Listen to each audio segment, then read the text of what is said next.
lose it. I'm going to put it on after I take the jacket off. I will say you should wear at least 2 pieces of flare. Yeah, right?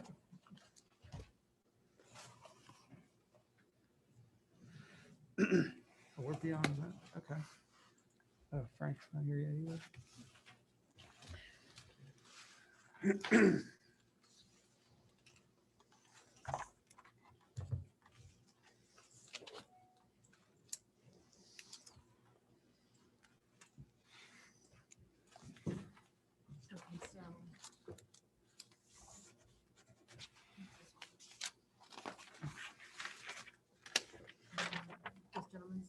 This gentleman's already in Zoom, so I know he's going to watch.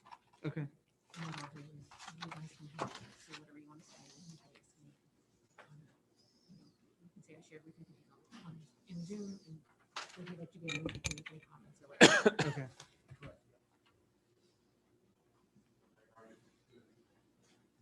This guy didn't, we're not expecting him to 6:30, but he's not in Zoom yet.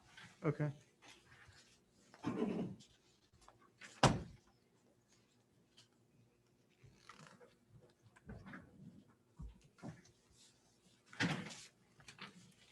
Hi, Frank. Good evening, Frank.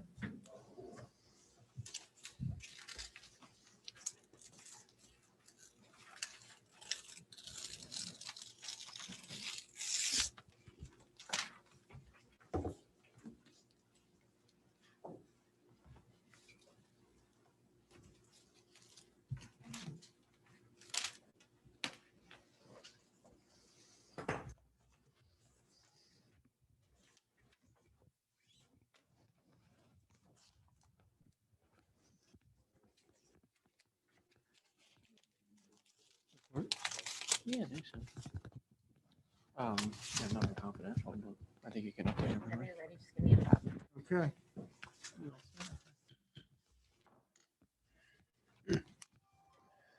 Good evening. This is the work session for Northfield City Council, February 16th of 2021. This meeting was properly advertised in accordance with Public Law 1975, Chapter 231 in the Press of Atlantic City on January 9th. Due to social distancing requirements related to COVID-19, there are limited seats for in-person attendance by members of the public. For this reason, the meeting is also being presented simultaneously as a remote public meeting live streamed using Zoom conferencing service and in accordance with the governor's executive orders and the Open Public Meetings Act. Zoom meeting participants can dial in by telephone and listen to the proceedings, or they can access the meeting using a web browser and be able to view and listen. Instructions on how members of the public could reserve one of the limited seats, as well as how they can access Zoom, have been made available on the municipal website and were published in the Press of Atlantic City. The full text of the public meeting notice has been posted at the entrance to the municipal building and includes Zoom instructions, information on where to find the meeting agenda and relevant documents, as well as instructions on how members of the public could submit comments in advance of tonight's meeting. For those participating via Zoom, all participants will be muted upon entry to the meeting. Web browser participants will not be able to share their screens or see the camera view of anyone other than the host, which is the city of Northfield. Zoom participants wishing to exercise their right to participate during the public comment portion of the meeting should wait until the specific announcement is made to open the public comment period. At this time, one by one, any telephone users will be asked to identify themselves and will be unmuted to permit commentary. For web browser participants, comments or questions may be submitted via the chat function, but will not be acknowledged outside of the designated public comment portion of the meeting. Chat users must also provide his or her name and address for the record in order to be heard. Any written comments submitted in advance would be read aloud and addressed during the public comment portion of the meeting, and there were none for today's proceeding. May I have a flag salute led by Mayor Chow, please? Please rise. I pledge allegiance to the flag of the United States of America and to the republic for which it stands, one nation, under God, indivisible, with liberty and justice for all. Thank you. Please be seated.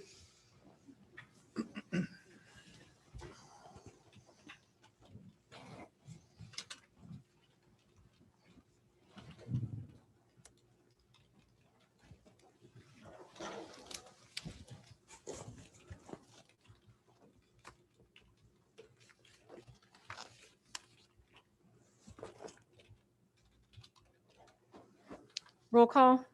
Mr. Deweese? Mrs. Madden? Mr. Notaro? Here. Mr. Perry? Mr. Smith? Here. Mr. Utz? Mr. Palestina? Here. And Mr. Chow? Here. Mr. President? Good evening. Thank you all for coming. Go right to the committee reports. Councilman Perry? Thank you. Councilman Utz? 2 lots were approved for building lots ordered by Cedar Bridge and Walpath Avenue along the bike path there. The Mayor and myself were part of the call. They're sort of shoehorning a very large home in one lot. Some of the neighbors were not happy with the fact that they got variance for 3 setbacks. So if any of your constituents talk to you, just so you're aware of it, but they were approved. Oh, they, okay. I imagine that they were notified to show up at the meeting, so.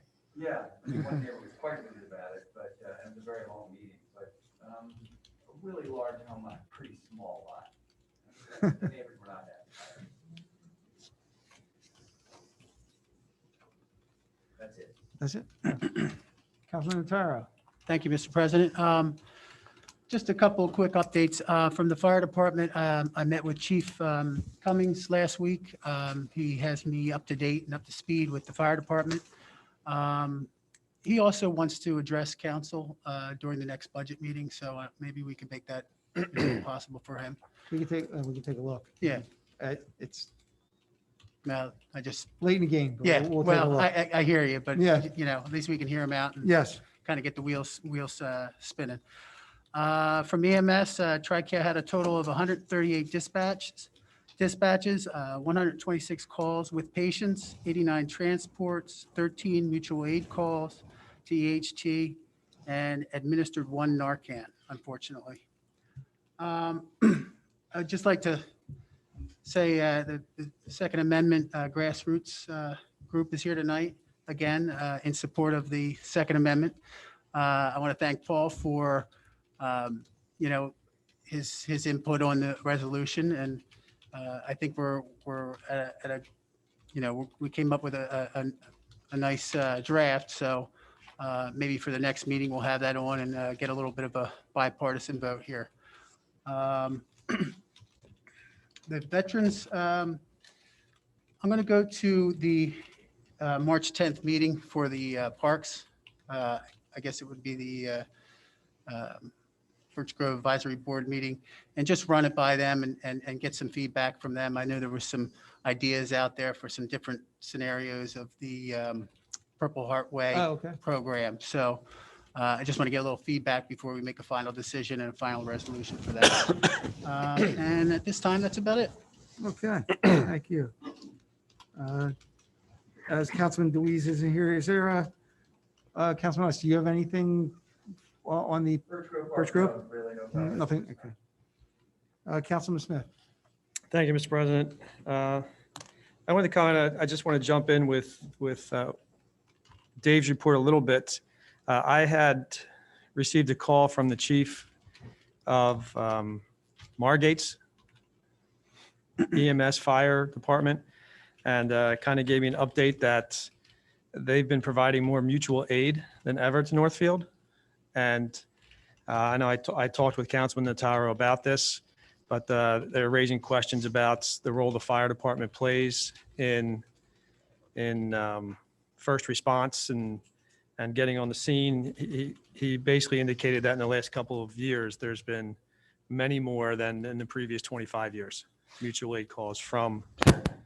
So in the last few weeks, there's been quite a few. For first responder or for, Mutual aid for Margate EMS coming over to Northfield to provide mutual aid when our provider was not available for whatever reason. okay, Um, for EMS? And some of them okay. were for EMS. Some of them were for assist calls, helping someone get up who had fallen, things like that. So the chief over there reached out to me. He got my number and reached out to me and just kind of making us aware. So, I've talked with Councilman Notaro. I think we need to, restart some of these public safety meetings that we used to have. Get the ball rolling on that and find out what's going on here, because we need to know what's going on with the services that were supposed to be provided. Mhm. And we don't have any real knowledge of if they're not keeping enough ambulances I in think our that's what, area, or if they're on other calls. We don't really, since we Well, don't have the meetings, we don't we- really know. Right, I'm not aware, and this is my third year back on. I know that when I left 8, 9 years ago, I used to have monthly public safety meetings, Mhm. and I'm not aware of those occurring in my previous 2 years, monthly meetings of public safety with the chiefs. So I don't know, it's not my department, but I wanted to just put it out there. I know that Okay. the individual reached out to me, and as a shared service, I think that, we need to, as chair of shared services, I think we need to look into this. yeah, we figure it out, get the right people involved and discuss it with them. I mean, it seems to be that there was as many calls in the last few weeks as there were in the last 5 years from Margate. Okay. This is what I'm hearing. It's just hearsay, so I don't have true facts in front of me. So, once we get that, and once we get the right people involved, we can, Yeah, I guess if we can See- get the see call- what's if we can going get on. the call numbers, we can see who provided the mutual aid and compare it to prior periods to see if it's actual or a perception Right. on Margate's part. And, Yeah. I mean, I'm sure they know what they're doing. They have their numbers, but we may be able to determine whether it's our closer, other mutual aid that would be closer to our area that isn't available. I'm sure that's what it is. It's just, Yeah. why is this happening, I'm sorry, just so I understand, you're talking about EMS responses, not EMS. fire. Not for- EMS, Okay. yes. Yeah, Our fire department, when Not- we went down to one man, Right. he no longer our first responder. They Right. no longer respond. that's why I asked, he Got it. mentioned they said first response, but yes, thank you for clarifying that.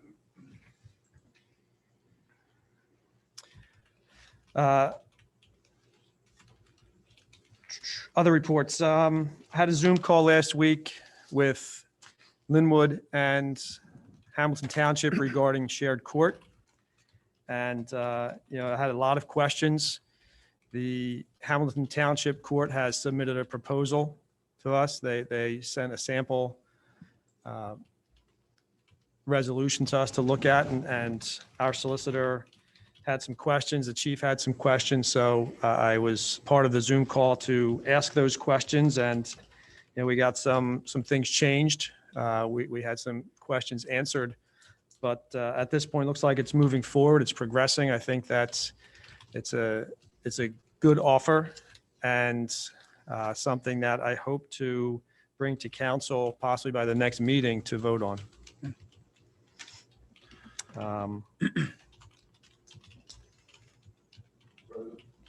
Yes, sir.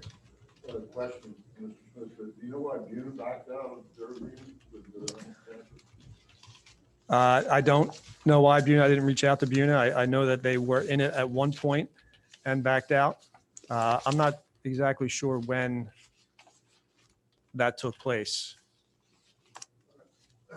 Ryan? Yes.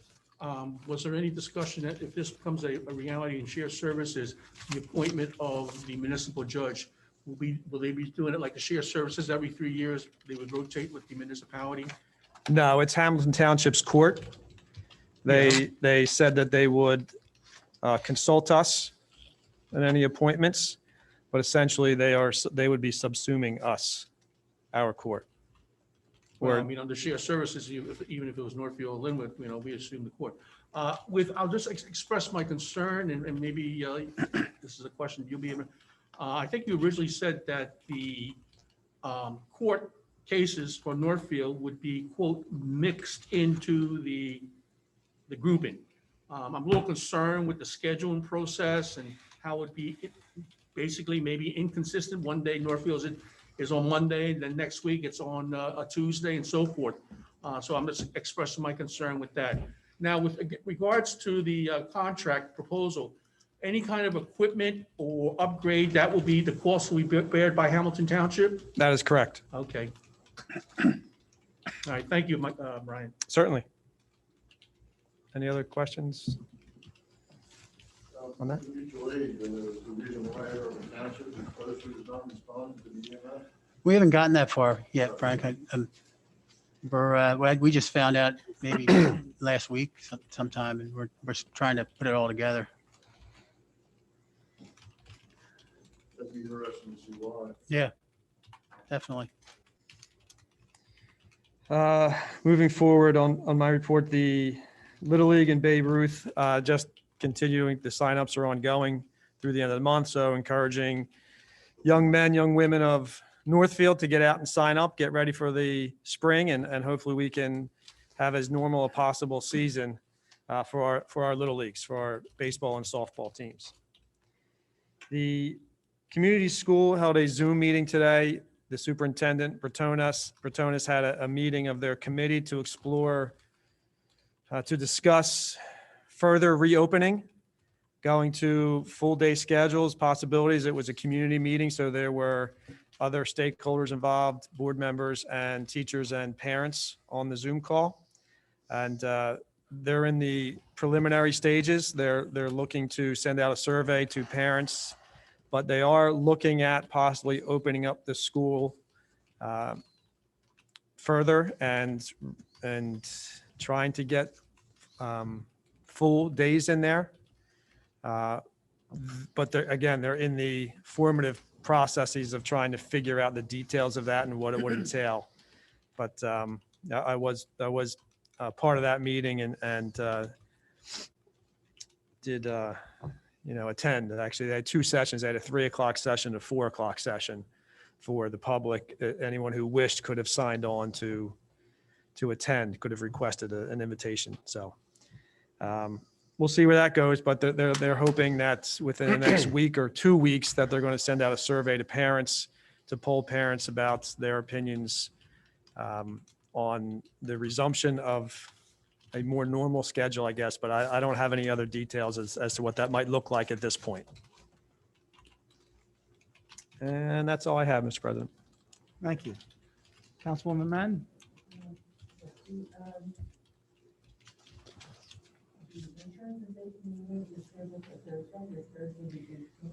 Excuse me, Mrs. Madden, could you move your microphone a little closer? Thank you. The insurance and safety meeting is scheduled for the 18th, this Thursday. The fire report is, fire department calls for December included 3 total fire incidences, 6 false alarm calls, 1 good intent call, 0 rescue incidents, 3 hazardous condition calls, 1 service call incident, 0 EMS first responder incidents, and 0 mutual aid calls, for a total of 14 dispatched incidents. And this does not include that meeting, that fire in Pleasantville, right? Did you respond to that? We make the public aware. They did. Yes. Yeah, that'll be on the next I heard report. the truck still active. Yeah, they were over there for quite some time. Yeah, so that'll be for the next report. The library of Mainland Regional Schools meeting, which was scheduled for right now, was postponed and is rescheduled for 6 p.m. Tuesday, February 23rd by Zoom. So I'm listening on that. The library, I have some statistics. Their attendance was 300 for this month. Material circulation was 928, ebook circulation was 87, audiobook circulation 90, fines collected $68.62, virtual programs 45, and programs 383. Also, what we discussed at the board meeting was a plan to have summer programs at Birchville Park at the gazebo, a reading program for youngsters. And it will be called storytelling gazebo. It's going to be called Trails and Tales, T-A-L-E-S, Trails and Tales, T-A-I-L-S. So they'll be having nature programs, I guess.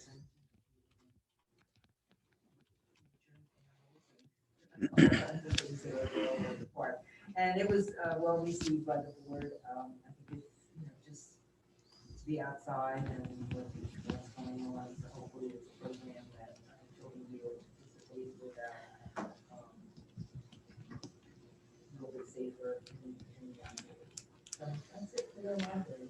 Barbara, I'd like to just add on with the fire. When they were down in Pleasantville, our fire company, they were dousing buildings with water and saving buildings. If it wasn't for them, this a tire fire, it was some kind of tire fire. So it was really intense. And they saved quite a few buildings in the surrounding area, our volunteers did. So I'd like to thank them for that. Good job, guys. Mm-hmm. And that's all I have. Thank you. As far as finance and collections, as you all know, we had 2 budget workshops so far. We made some progress at the last meeting to get the rate down a little bit. I believe, I don't have an updated report, but I believe we're around a penny and a half increase, which is less than 2% increase. We have one more meeting in a week and a half, and we'll go through the final numbers as far as capital and Tom, yes, is the penny and a half including the courts? no, No, since okay. that's not, that is still Up in the air. in the air. Yeah. Yeah. So that would come off. So The if that court, comes- if yeah, if that- it if would that come, it would be comes to better. fruition, then that'll be savings on this budget. Quite a bit. We did have in 2020, we did have a better collection rate than we had anticipated. So if, again, going into a full year of the pandemic, we don't know that we'll have as good a collection rate. So that's where we are right now. And if we're fortunate that, and our residents are fortunate enough that they're able to pay and have a good collection rate, then obviously that'll improve on this number overall. That is all I have there. And is there any questions on that? Okay. That's all I have for my report as well. So move on to the work session, old business. Okay, is there a update on the pump station, Zion Road? Thank you, Council President. We did research on the existing conditions for that property at the corner. Mhm. The easement as contemplated back in 1974, 75 was never established, was never recorded, so it doesn't exist. So I need direction from council. Do we want to reestablish that easement the way it was contemplated, or subdivide the lot and create a single lot for the pump station? The subdivision would require preparing plans, go in front of the planning board, and create a minor subdivision to create the lot. Or we can just go back to what we wanted to originally create the easement, but it will be the same shape as was contemplated when they built the pump station with the help of the county. So I just Okay. need some direction, which way to go with this. So the subdivision's going to cost us more, correct? Yes. I mean, an easement I have an easement on my property. We established the owner is willing to grant the city an easement for financial, for some money. So Right. we can get the easement. Portion of the right of way has to be reverted back to the owner of that lot. So the easement will encompass the pump station and all our equipment.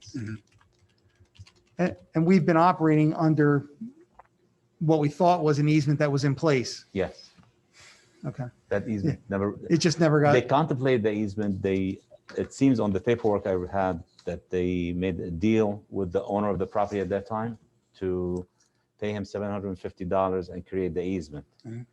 Then council member sent a letter to the attorney at that time to move forward, and that's when everything stopped. So we don't know what happened after that. Definitely, the easement has never been recorded. So is there any drawback to either? I mean, is there?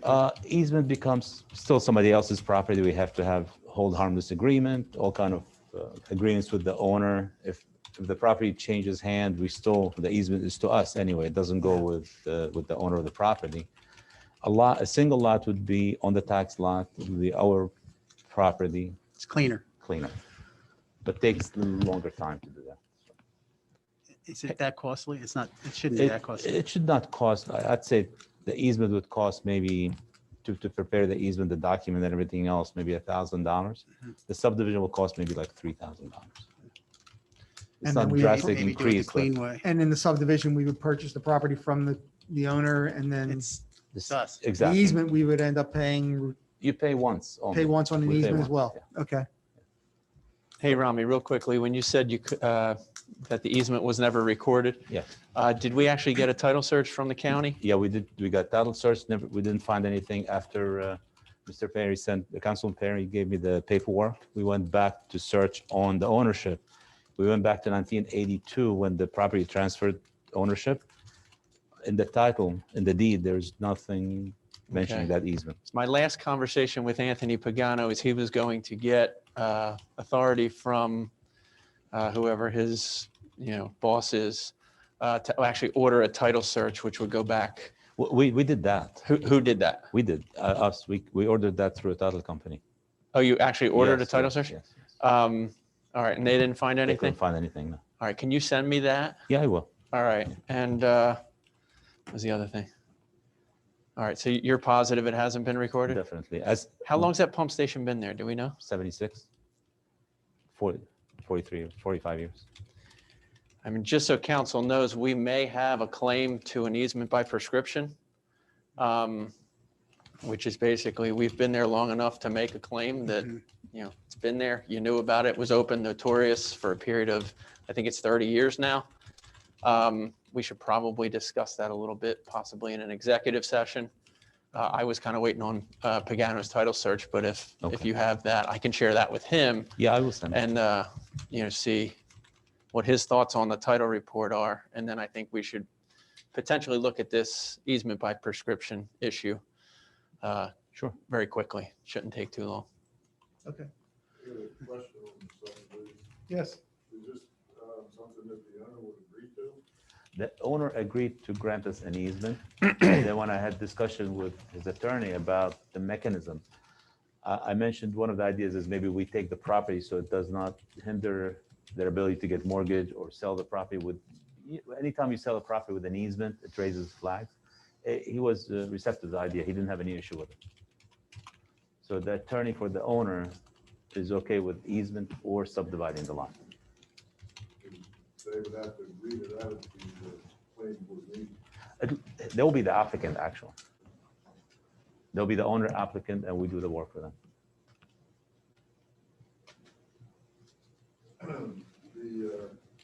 Even if we did condemnation or adverse possession, it's still the same piece of property that's not big enough, correct?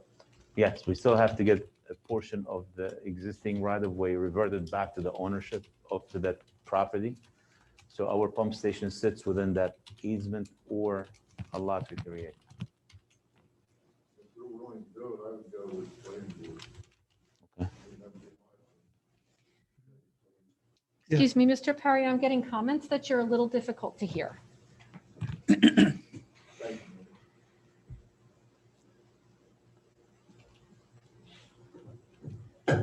That's better. Oh, there you go.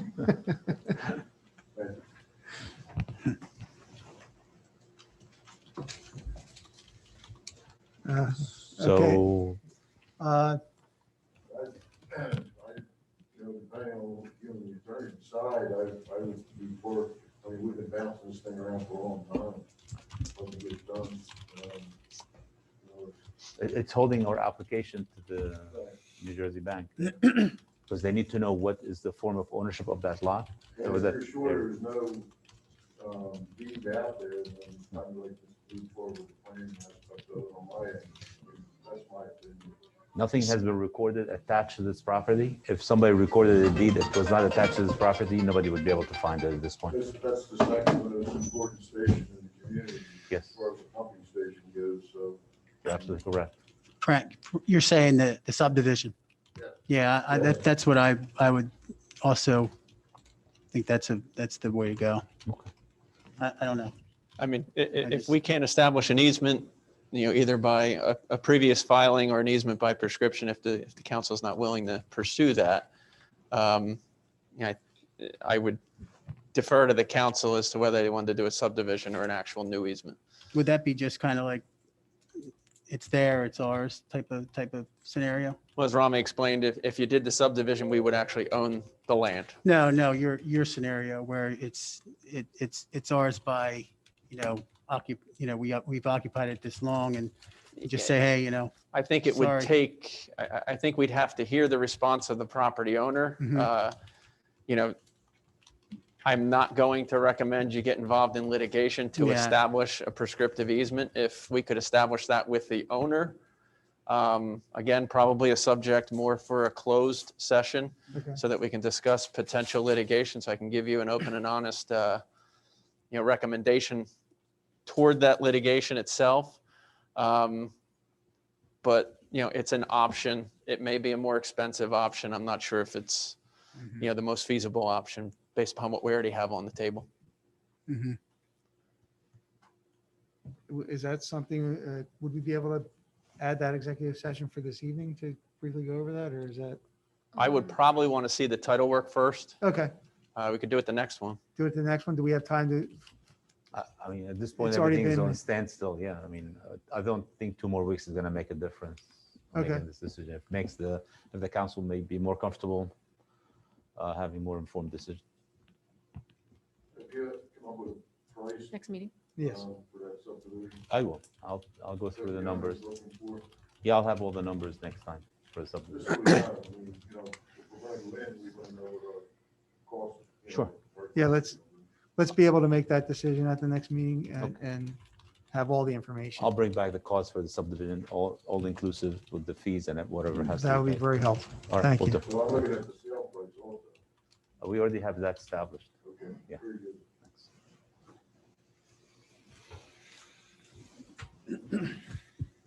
Okay,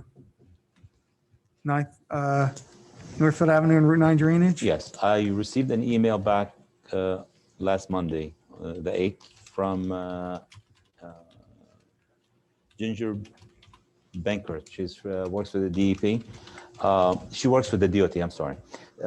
They issued a notice of violation to the DOT because they established that the undersized pipe is owned by the state, by the DOT, and they need to upgrade it because they're causing the problem for us. So I had an email saying that after discussion with the NJ DOT, it was determined that they own the cross pipe that is undersized. They notified the department that they were referring the issue to their design staff and would be installing a larger pipe. A notice of violation was issued to the NJ DOT requiring them to provide us with a timeline for when the pipe would be installed. So now the DOT will take care of it. It was never our problem. They caused the problem for our street. So finally somebody realized that and they will take care of it. Okay. So, That's good. all right. Thank you. Thank you. EMS? Anything? I mean, as it stands right now, I believe the RFP was sent out. Okay. And we had some insurance adjustments, which came in a little late. We forwarded that over to Linwood, Linwood's solicitor, and you guys have been talking a little bit about the, Yes, I spoke with Joe Youngblood today. His conversation with me was that they were a little reluctant to put the insurance information into the RFP. Instead, they were going to try to build it into the contract after the fact. As we discussed that a little bit more, I think I convinced them to reverse it. In other words, doing an amendment to the RFP now. His counsel is, I think, going to approve that sort of ex post facto. Believe they are going to notice the amendment in the paper this Saturday, at which point after it's noticed, you have to send it to anybody that's gotten a copy of the RFP, which I believe he said at this point was 2 possible vendors. That amendment will be sent to both of them, and it'll be given to anybody else who comes along. So that the GIF recommended insurance language is contained in the actual RFP. And the people bidding on the RFP have that language up front as opposed to after the fact. Mhm. And that all just happened this afternoon. Thank you. Well, there you have it.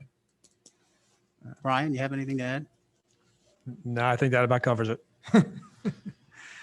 I have Nice no, to hear that we have more than one bid. Yeah, it is. I'm nice. more would be better. I have no update on the parking situation. I was doing some research on that, so I'll be ready for the next meeting. Is there anything to add on the Cedar Bridge? Yes, I pulled all the tax maps for Cedar Bridge from Route 9 up to Oak and all the way to Zion Road. The issue we have is majority of the road is only 33 feet wide, that right of way, which means the existing pavement is only 1.5 feet from the property lines.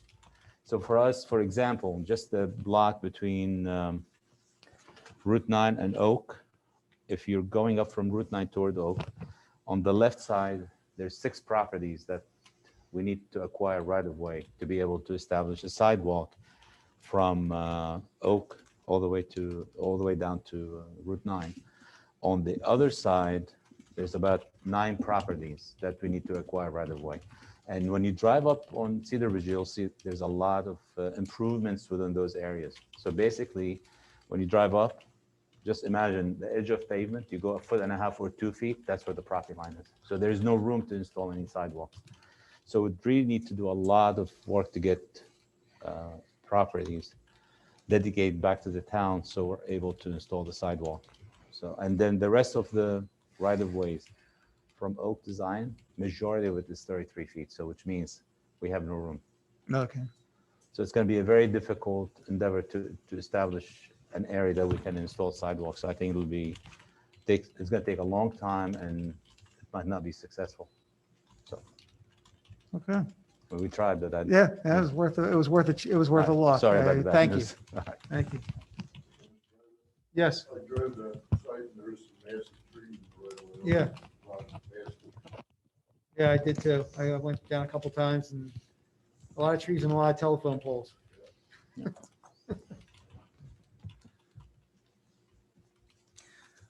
Okay, moving on to new business.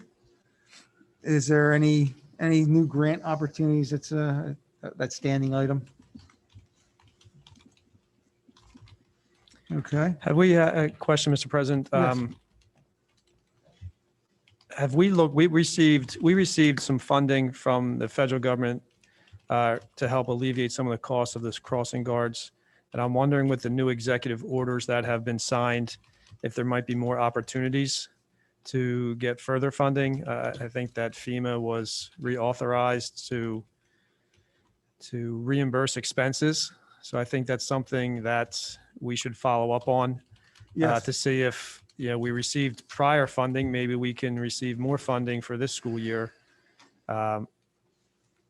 So I think that's something that absolutely we should investigate to see if we could get reimbursement on that as we did in the September through December executive order. I didn't see anything as of yet for municipalities, but I'll look again.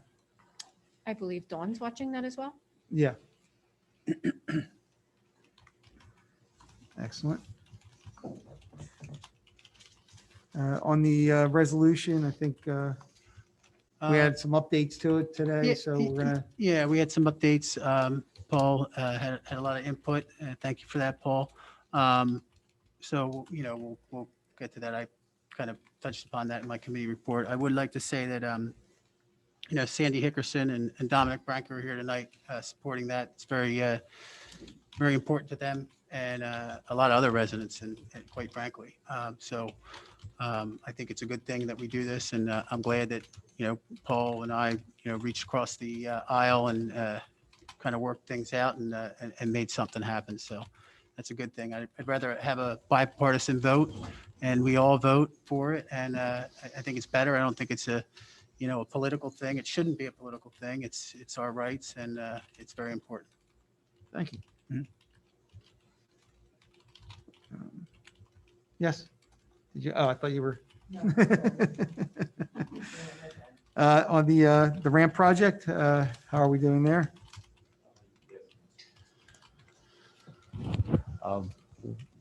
we had an issue because the plans were designed originally with keeping the tower in place. After we took the tower down, we started looking at the foundations. I met with the architect a couple times, and it was difficult the way you take the tower out and you have to remove some of the footings, it's going to leave the area uneven. So I met with the architect, we talked about it.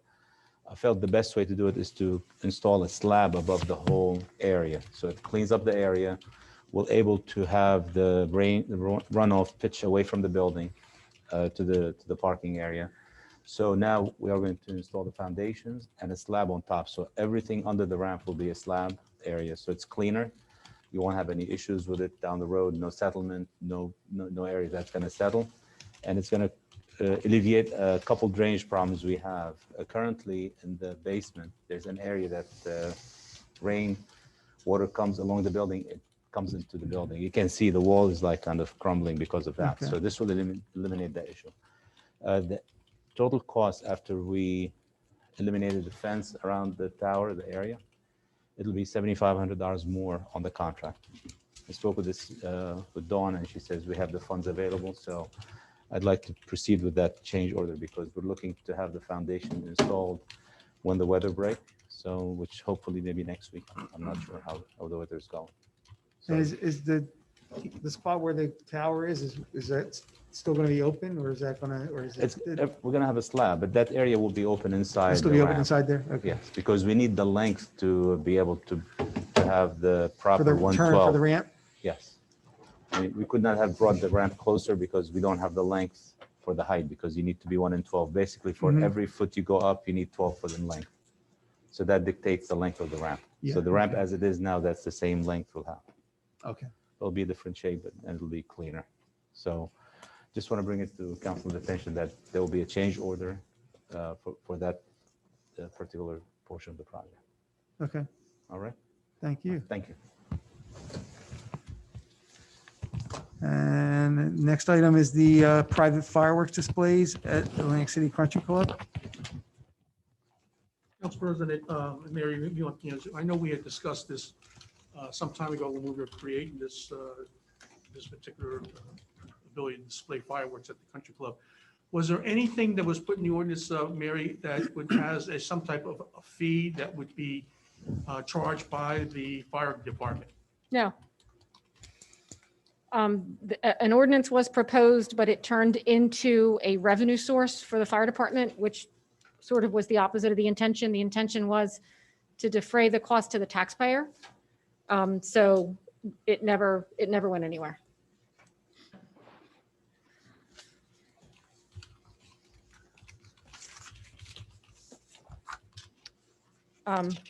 The item on the agenda was specifically requested by a gentleman, Mr. Jack Serpico, who owns the company who is going to be presenting Oh, a is he on- proposed, pardon? Oh, he's on Zoom. Yes. Is he not? Who will be presenting a proposed fireworks display at the country club. He has presented in the past, and there are 2 slated for this summer if the world permits it. And there is a very formal process that involves municipal approval as well as state approval that Mr. Serpico has followed previously, and he would obviously follow again if the events were to proceed. His question to the council this evening is with regard to notice requirements. Fireworks are very loud, as everyone knows, and the country club is in somewhat of a residential area. And the way the council approached it previously was in order to ensure that the residents were properly notified of the date and time of a 15-minute fireworks display. Chief Newman and I used a map that they have with concentric circles on it from the blast zone and sort of came up with a 200-foot list, if you will, from the blast zone. And the fireworks operator was required to notice those people by certified mail of the date and time of the proposed display and the length of the display. Yeah. Mr. Serpico advised that he did receive some negative feedback from residents who felt inconvenienced by having to go to the post office and retrieve certified mail. So his question for the council this evening is asking if you will consider eliminating the certified mail requirement and instead accepting regular mail with him signing an affidavit of service. That's his question. I think it's And okay. whenever you guys are ready, Yeah. I can unmute Mr. Serpico to allow him to make comment. No, yes, The public certified mail, if you were the person got it, and they came and they say, I never got the letter, I mean, that's the proof that they received it. Can't hear you. mhm. And then, I'm just thinking, if you didn't say certified, would they complain that you just went in the mail and they didn't get it? I don't know, like I said, coming too. Hmm. I guess whatever.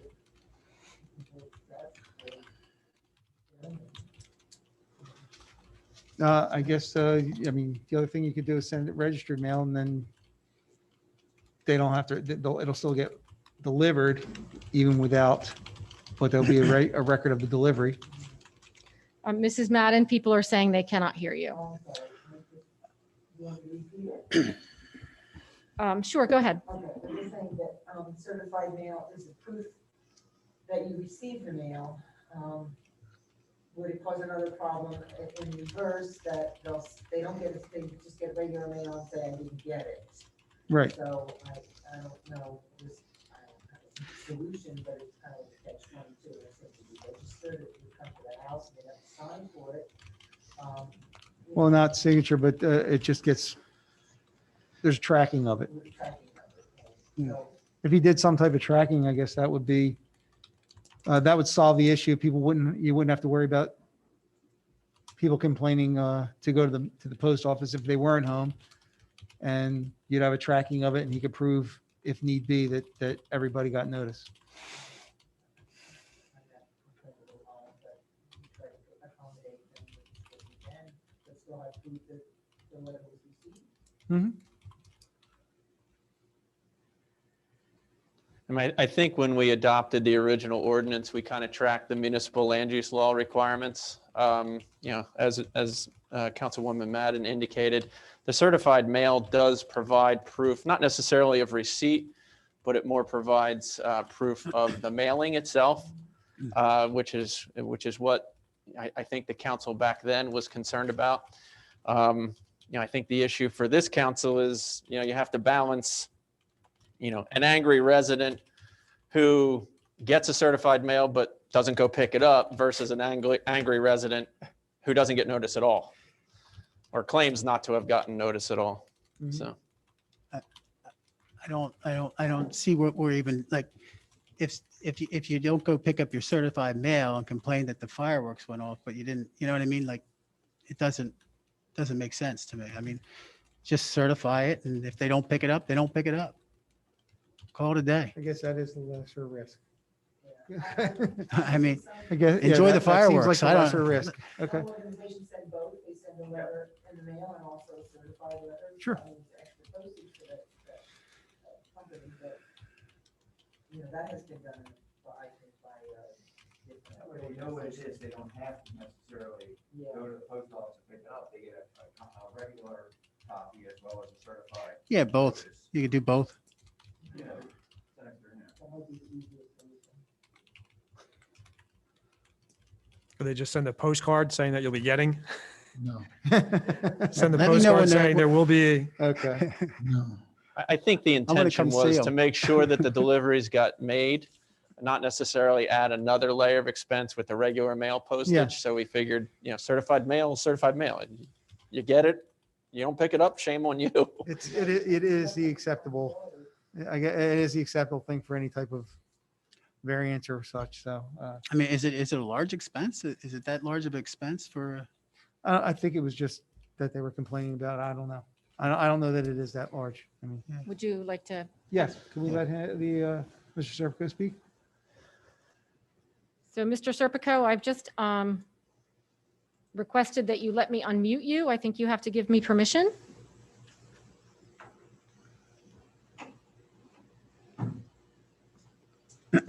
Yes, go right ahead. Okay, so ladies and gentlemen, this is Jack Serpico. He is the owner of Serpico Pyrotechnics. Mr. Serpico, the floor is yours. If you don't mind identifying yourself again for the record. Yeah, sure. Jack Serpico. I reside at 133 Orchid Court in Toms River, New Jersey. And my plant is located on North Orchard Road in Vineland, New Jersey. The cost was in excess of $500 the last time that I had to pass on to the bride and groom. And I understand that the procedure is basically mimicking the MLUL for notices for planning or zoning board applications, variances, and the like. Under that set of statutes, you'd also be allowed to make personal service. I have no problem anyway, any way that the mayor and council wishes for me to do it, I will certainly do that. I want to accommodate everyone's interest within the transaction. But if possible, I would like the option of dropping off a copy of the notice. It's not a postcard. It's actually on our company letterhead.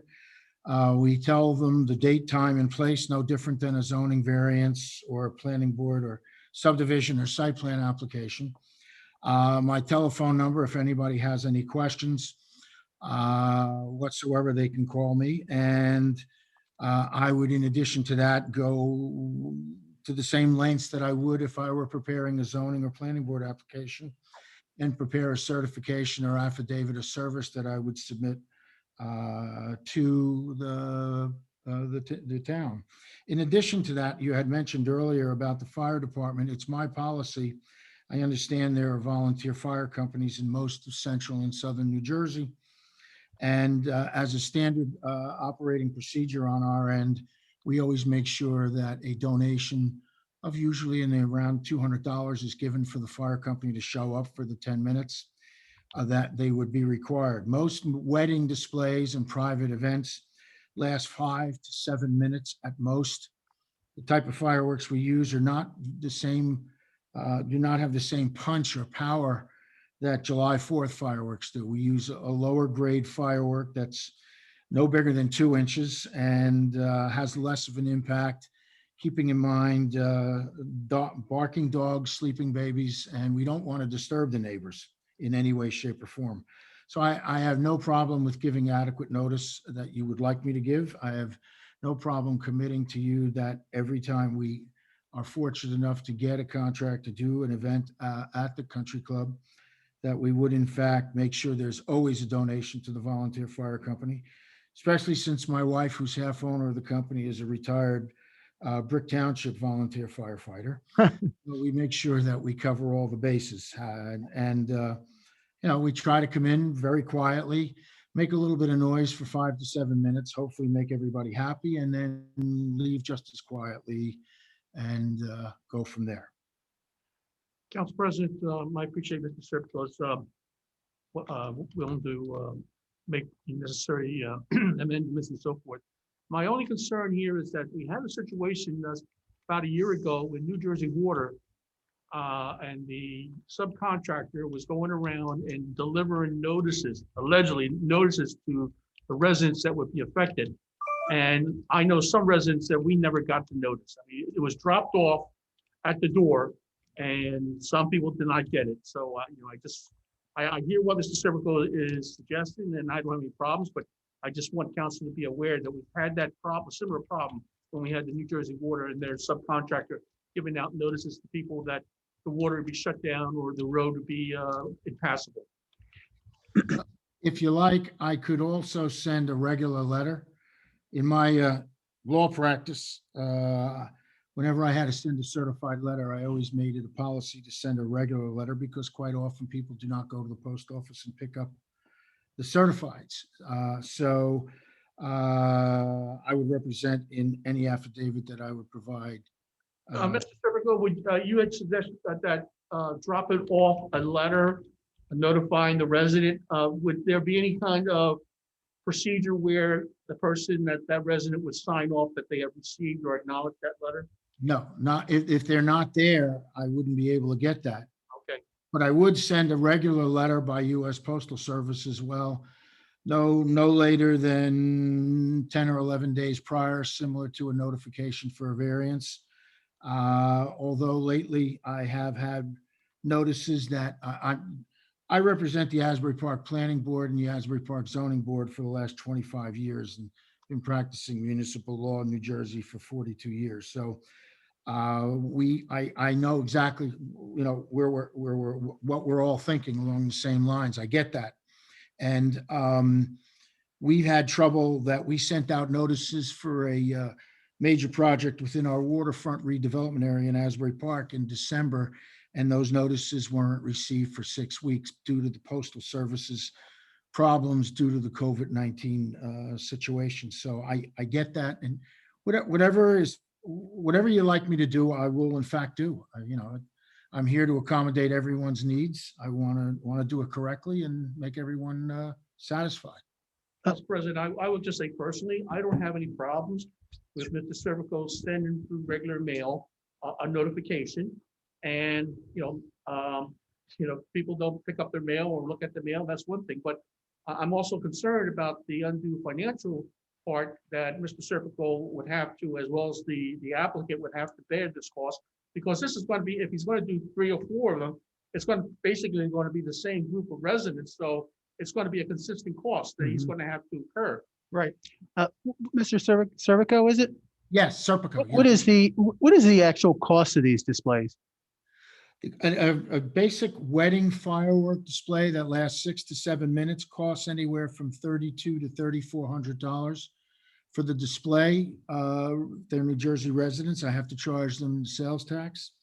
In addition to that, they pay a $427 fee for either a local fire permit, county fire permit, or Department of Community Affairs fire permit, depending upon the jurisdiction that we're in and depending upon whether or not city, town, or borough has their own fire official, and a usual $200 donation to the local fire company for accommodating us by showing up with a brush truck for the 10 minutes. And that's it. Actually, the last time we did the notification for the display that we did, I believe in July of 19 or 18, it came out to close to $500 for the certified mail because, as you can expect, the large tract of land, such as a country club, has a lot of property owners within 200 feet of the boundary. So we had to send out many letters, the certifieds. And that's on top of the 3,200, the 500. That is correct. That is correct. And do we charge a fee for the fire department? No. But I will make sure, as I said, I make sure that the fire company gets a decent donation for the time that they have to spend they come over. They only come over if we're shooting at 9, they come over at 10 of or so. Unless there's a call. If there's a fire call, we don't do anything until the fire department shows up. And they're there for approximately a half an hour at most. They usually wait until we give them the clearance after the display because we have to wait 15 minutes according to NFPA code regulations. And then we go in to make sure there's no live fireworks left. We tell them about that. We water down whatever we have with water cans. They leave and we thank them very much and hope to see them again in the near future. Next morning, someone on my staff does a site inspection. We provide the local fire official or state fire official with a certification that we've inspected the premises and tell them what we found. If we find any fireworks that are unexploded, they're put in a bucket of water. They're brought back to our magazines over in Vineland, stored away. And if not, we tell them that we found nothing, and that closes the loop. Mr. Serpico, this is Councilman Brian Smith. You said these are not like 4th of July fireworks. I'm assuming that this is outdoors, is taking place Yes, outdoors. I have seen some fireworks displays at weddings that have been inside. we do them, but we do both. And so could you clarify exactly is there like a height limit? Is there a sound range? Obviously, we're not getting these large boomers and these high ones, Sure. but could you give us an idea of the size of the spectacle? Yeah, the maximum size aerial shell that I use for weddings, because they're usually, you want them relatively close to the audience, safely within a safe distance, of course. I don't use anything bigger than a 2-inch diameter aerial projectile. Typical of a July 4th display, my smallest firework can be 3 inches.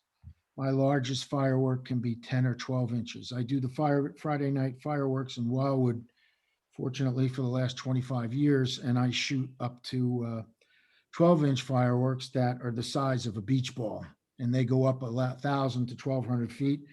And when they break 800 feet across, and they're very loud. And so these are much, much smaller scale. They're classified as a 1.4 explosive as opposed to a 1.3. In layman's terms, they have less black powder so that they make less noise. They're very colorful. They have crackle. They do make noise. There's anybody that tells you that fireworks will go up and don't make noise, they're not telling you the truth. All fireworks make noise. But we're mindful of the setting and the type of fireworks. It's for a wedding. We're not there to take over the evening. We're the accentuation point at the end of an evening. Usually we understand that it's always about the bride and her dress, and that people should be talking about the bride and her dress for years to come, not so much our firework display. So we try not to take center stage, and we scale it down. I can't give you a degree of loudness. They make noise. They can be loud, but they're certainly not as loud as a grand finale that you would see on the 4th of July and, in a local town. For the benefit of the council as well as for the members of the public, a separate resolution is required under state statute for each individual event. So you're not voting tonight to authorize fireworks. That's a whole separate other thing. Okay. Yeah, we're required by state statute to get approval from the local governing body for every display. Some towns, some cities that do multiple displays, they delegate that authority to their chief fire marshal within the city, but that's usually in cities that have multiple fireworks shows for athletic teams, municipal events, whatever else. Thank you. Okay. Barbara? Yes. Very informative. I think the initial question was the mailing. And I mentioned 2 mailings. Of course, that would be an extra cost, but Mr. December had also pointed out that the purpose of certified mail was that the notification was sent, but would have been sent by Mr. Serpico. And I'm just wondering, is the onus on the homeowner it's his responsibility or her responsibility to pick up the certified mail? So, Correct.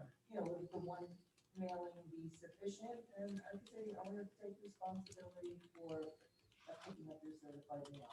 Like I say, that is proof that he mailed it, whether they pick it up or not. Isn't he asking not to have to I do think that? it's- Yeah, I think it's the question cost. is not to do that. He So doesn't Yeah, wanna- he doesn't wanna have to send be it that way. certified, so. No, he doesn't want to send it certified? or Yeah, do because of the both? cost. No, it's,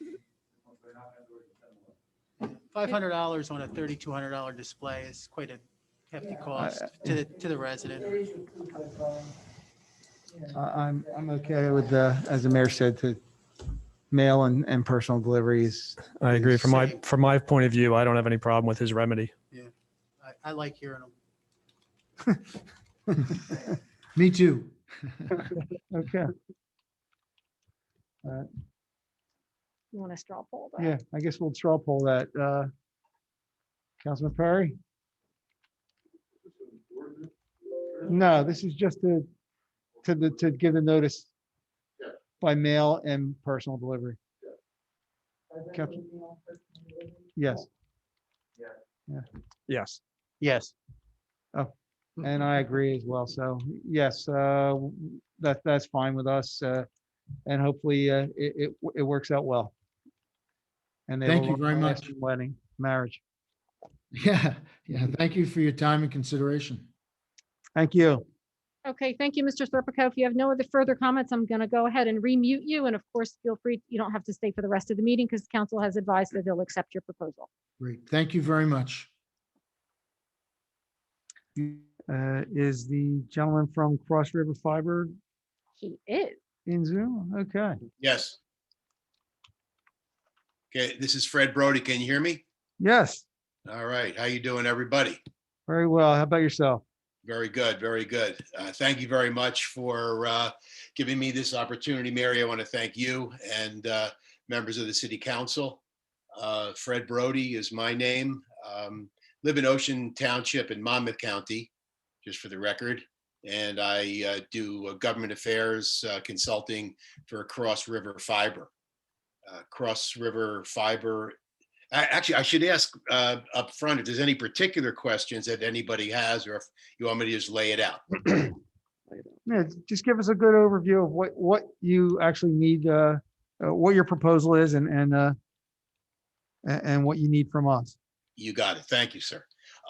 Yeah, so Cross River Fiber is a utility as authorized by the Board of Public Utility. And it takes quite a lot to qualify and get this type of authority. So we're governed by the rules of the BPU, and also as far as there's also federal and state statutes that we are able to abide by and have to abide by. In particular, the Telecommunications Act of 1996, which allows for competition in this space. So what we're seeking is it's what's called a non-exclusive franchise agreement, and it would be to attach what's called dark fiber, fiber optic cable to existing telephone infrastructure, telephone poles. And the idea is to create a redundancy, a redundant loop of this fiber that connects the existing clients for Cross River Fiber. They're usually hospital systems, radiology departments, data centers, and like that. And so the authority that we have by the BPU actually gives us the authority to occupy the right of way, I'm sorry. So yeah, so again, so the BPU authority grants Cross River the permission to use a municipal right of way for the purpose of providing this, what they call telecommunications, but it's really a data communications fiber. And as I said, it's dark fiber, so the customers light it themselves. They put the service on it.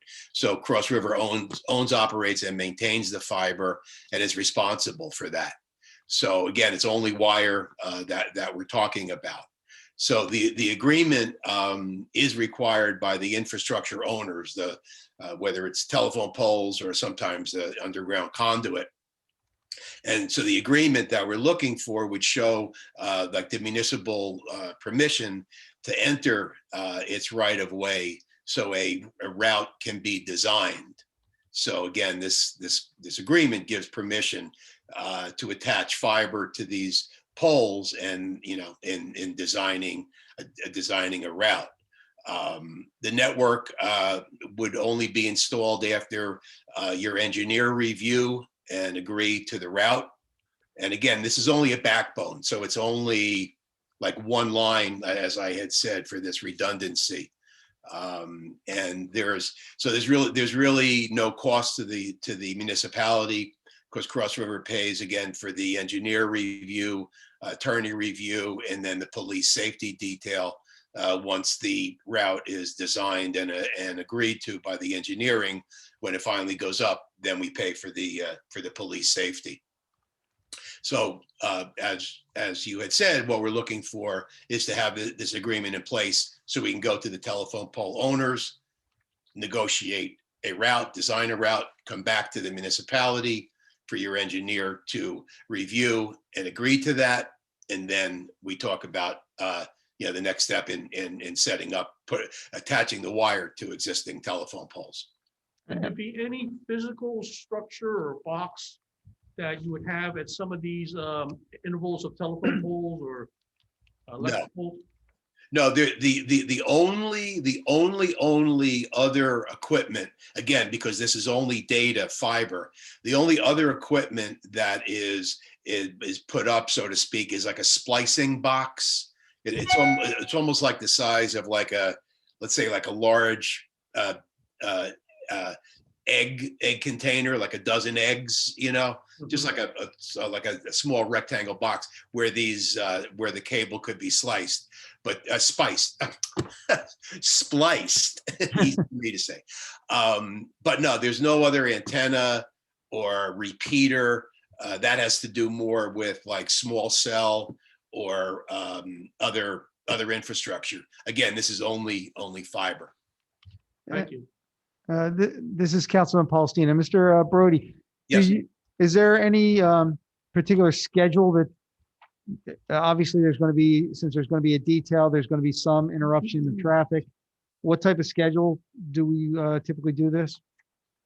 Well, once the route is designed, we'll know what street or streets the fiber might be on. And then, again, we work that out.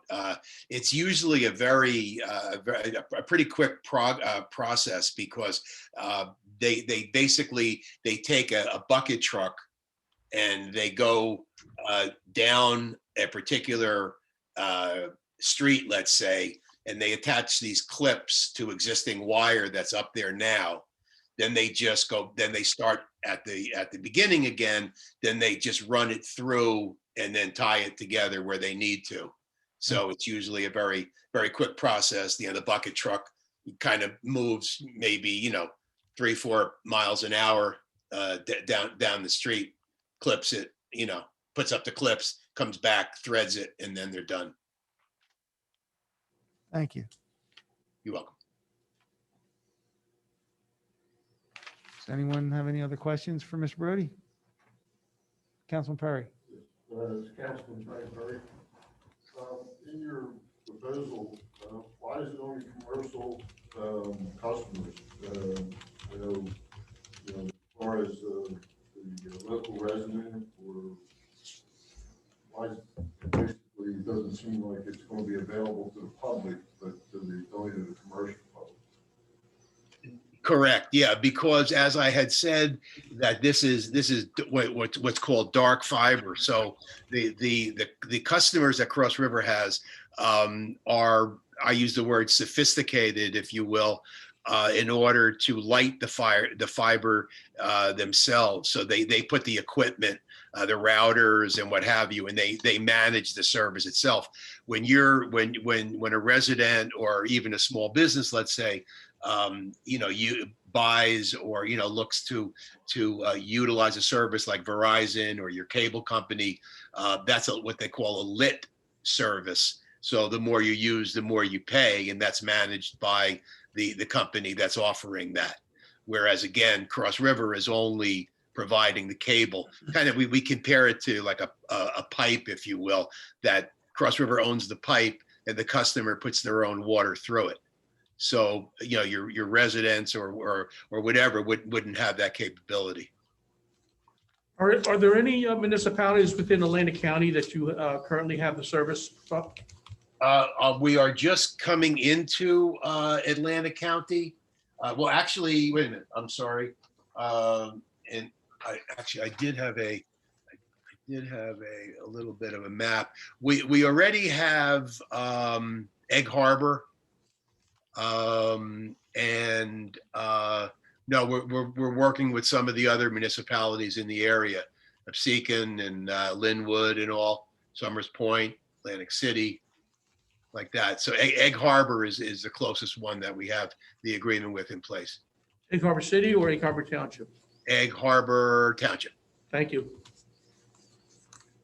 Is that what the Councilman Perry, once again, is that the equipment that's stored out on the fire on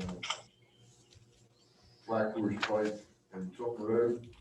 There's no lot underground conduit? I'm sorry, I really couldn't hear that question. Is it on Black Horse Pike you're asking?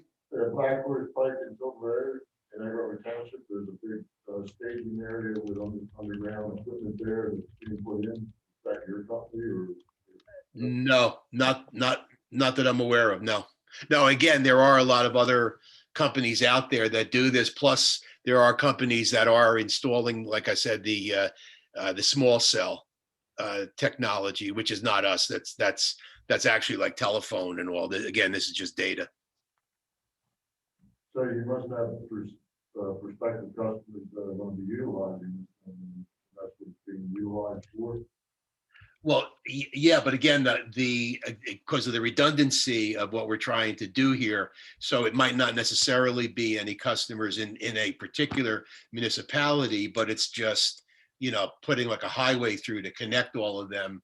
So if there's like, again, data centers or hospital systems or even radiology departments that utilize a lot of broadband, those would be the customers. Okay, thank you.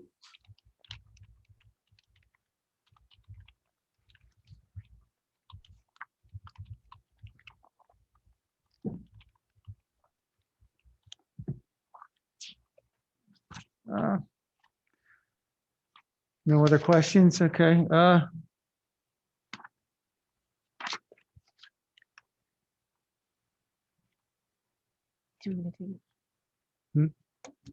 So if the council is willing to proceed, Mr. Brody did provide you with a sample agreement and resolution. I believe it's part of the work session package. Yes. That wouldn't happen this evening, but if you're in agreement, that could be placed on a future council agenda.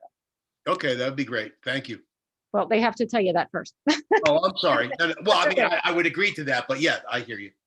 I'm listening. We can take a straw poll. Councilman Perry, yeah. Councilwoman Madden? Councilman Nuts? Councilman Yes. Yes. Smith? And I agree as well.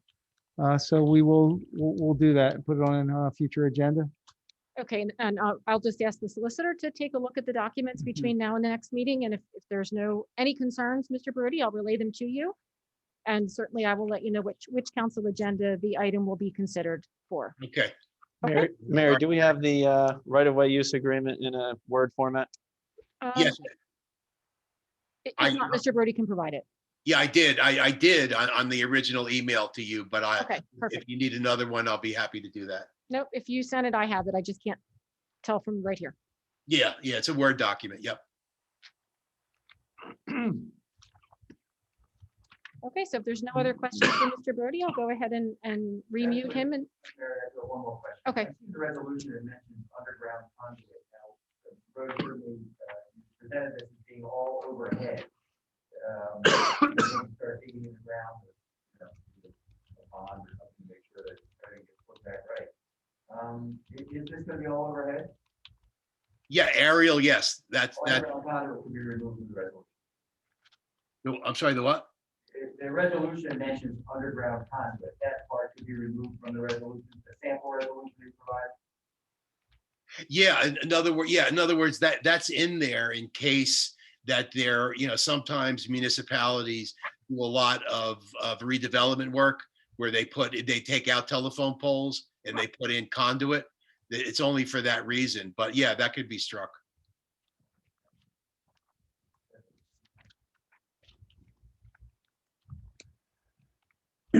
Okay, thank you. okay, thank you, Mr. Brody. All right, thank you. I appreciate your time, and everyone stay healthy and be well. Thank you. Thank you. Okay, moving on to the meeting agenda. Mr. Yes. Oh, yes, Councilman Perry. Thank you.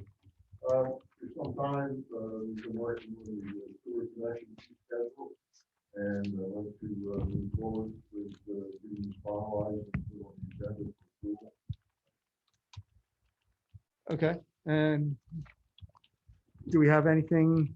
They don't have it now, but I'm saying we will move forward with it. and Okay. we have- We'll have it at the future. The engineer right now, we're at that stage with the draft to bring it forward. Okay, yes, that would be great, grateful to have that. We'll have it for the next meeting. Thank you. Thank you.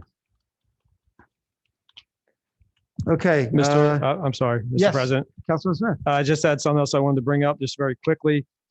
Just going through the New Jersey Municipalities magazine that's provided to us, I'm looking at an op-ed co-authored by our Senate President, Steve Sweeney, and it's discussing the legalization of marijuana, which was voted in favor on the state level.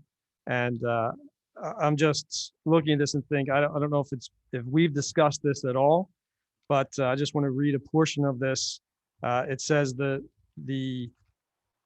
we want to respect the rights of individual communities who don't want to participate in this new industry. That's why the law contains provisions whereby any municipality would be allowed to prohibit marijuana businesses in their communities. We understand all too well that each municipality in the state has its own set of values and should be free to set its own priorities. Those who choose to participate and allow the cannabis industry to open retail or cultivation operations will be allowed to collect a 2% local excise tax and retain the revenue.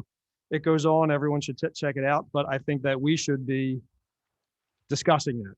Mhm. I think that's something that should be put on our agenda. That I don't know how you want to handle that committee or set something up, but I think that we should be discussing how we want to deal with the legalization of marijuana within our own municipality. I think that's important. Yeah, is there, I would say probably form a committee for that. I don't know that it falls under any other existing committee. Absolutely, planning board. Yeah. Because, your RC zone, community business. Mhm. that- Oh, where we go. Oh, absolutely, absolutely, that's. one of the Economic. Major issues. He was definitely wanted in the regional commercial of our community, if it does happen. Is that anything that's been brought up at playing meetings? No. Is it in any of the zoning? Does anyone know? What's that? It's not in any zoning. No. Yeah, it's- Right, there's still, okay. If it does happen, there's no homes except for the new townhouse complex in the regional commercial.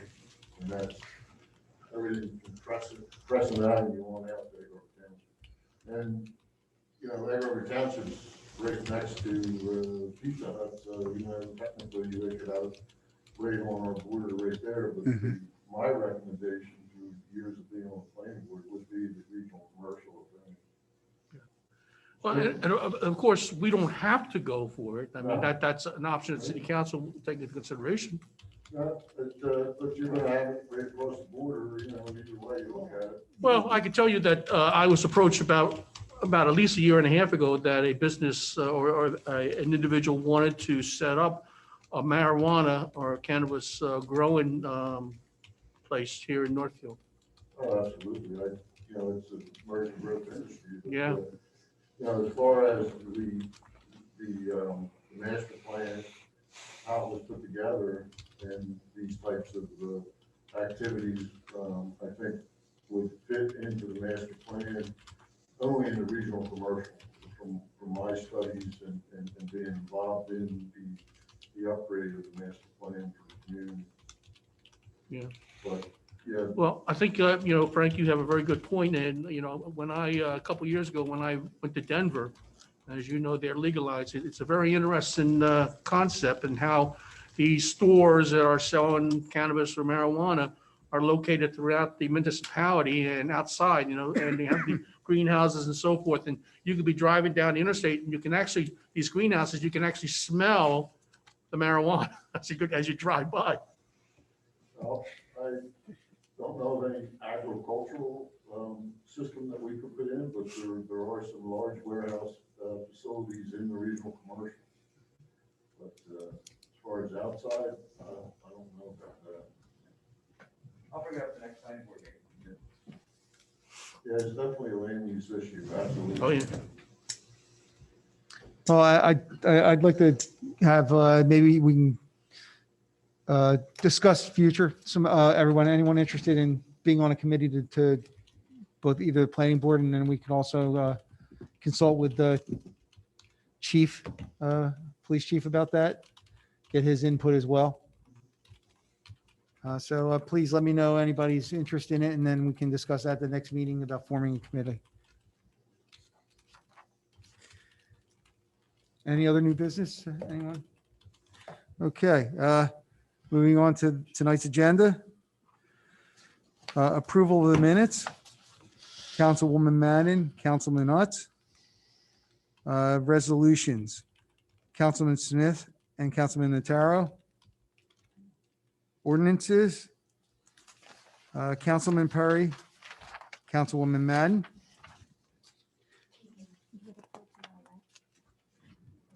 Oh, yeah. On the resolutions, Councilman, let's see, resolution, since we do have some updates to, wait, that agenda is missing a page. I don't have the ordinance, I don't have the whole, agenda. Oh, yeah, I want, We don't have the second page. Yeah, that's what I was just looking for. the double side didn't work. I don't have it either. I have it on my work set, on my cheat sheet. All right, do me a favor, just recess for 5 minutes, nobody talk, and I'll go make copies. You have it in fact there, right? You have ordinance 1, 2 in the packet. Well, the agenda's not there. Oh, okay, yeah, all right, It's missing from the agenda. Yeah, I yeah. have I thought it Okay. was just my bad copy. okay. If you could just recess for, Oh, could we, I need the tap. 5-minute recess, please.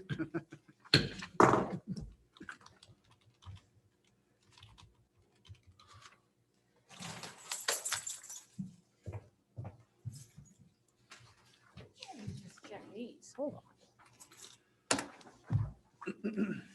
Nope.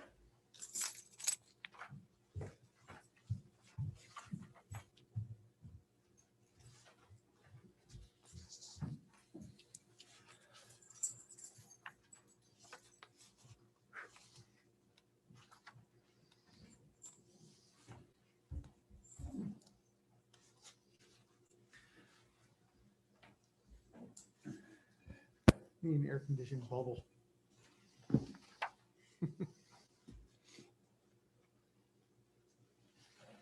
Like a cone of silence. Yes, sir. I'm a big fan of the cone of silence. The fee for what? Yeah, it's open, yeah. Yeah. Correct. I don't remember where we left off. Everything was done, right? Was it just a schedule or was it a whole ordinance? Yes.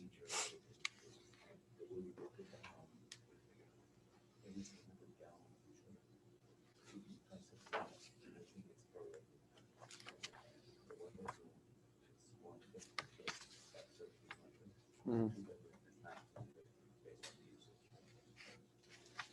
Did we,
All right, thank you. Thank you, Mary.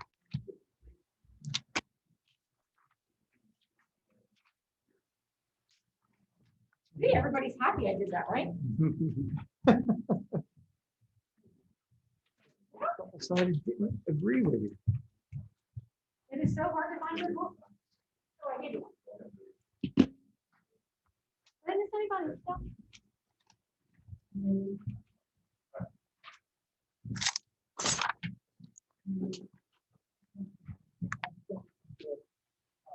No? You have to wait till we're back in session, sorry. Or recess.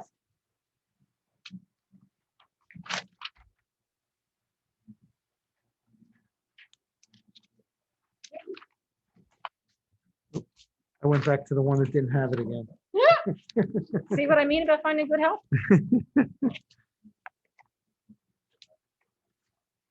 Yes, you're gonna pull 54. Yes, that's what I was looking for. Are we ready?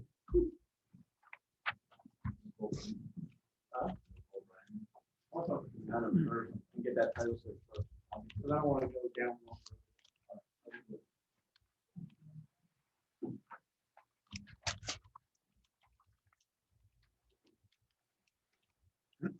We're back. Okay, and we're back. All right, we'll go back to picking up. We'll start over. Approval of the minutes.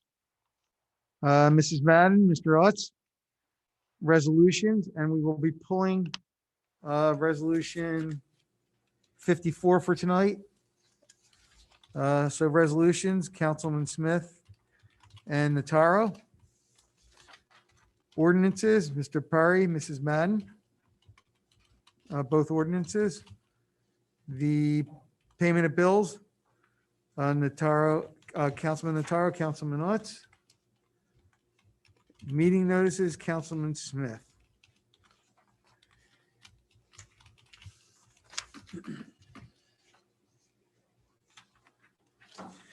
Okay. At this time, we will open the meeting to the public. Anyone wishing to speak on any subject, please state your name and address for the record and observe a 5-minute limit per speaker. How you doing? My name is Ryan Bucaferni. I'm 2100 Grove Road. I actually thought I did, I'm looking to apply for a usage of a baseball field, the Farm League, Sundays, 12 to 2 o'clock for a travel baseball team. I filled all the paperwork out and everything. I'm not sure how this goes. It's in there. It's in there, okay. But yeah, it's an 8U baseball team. It's 7 Northfield residents. 3 of the 4 coaches are Northfield guys. It's the same guys.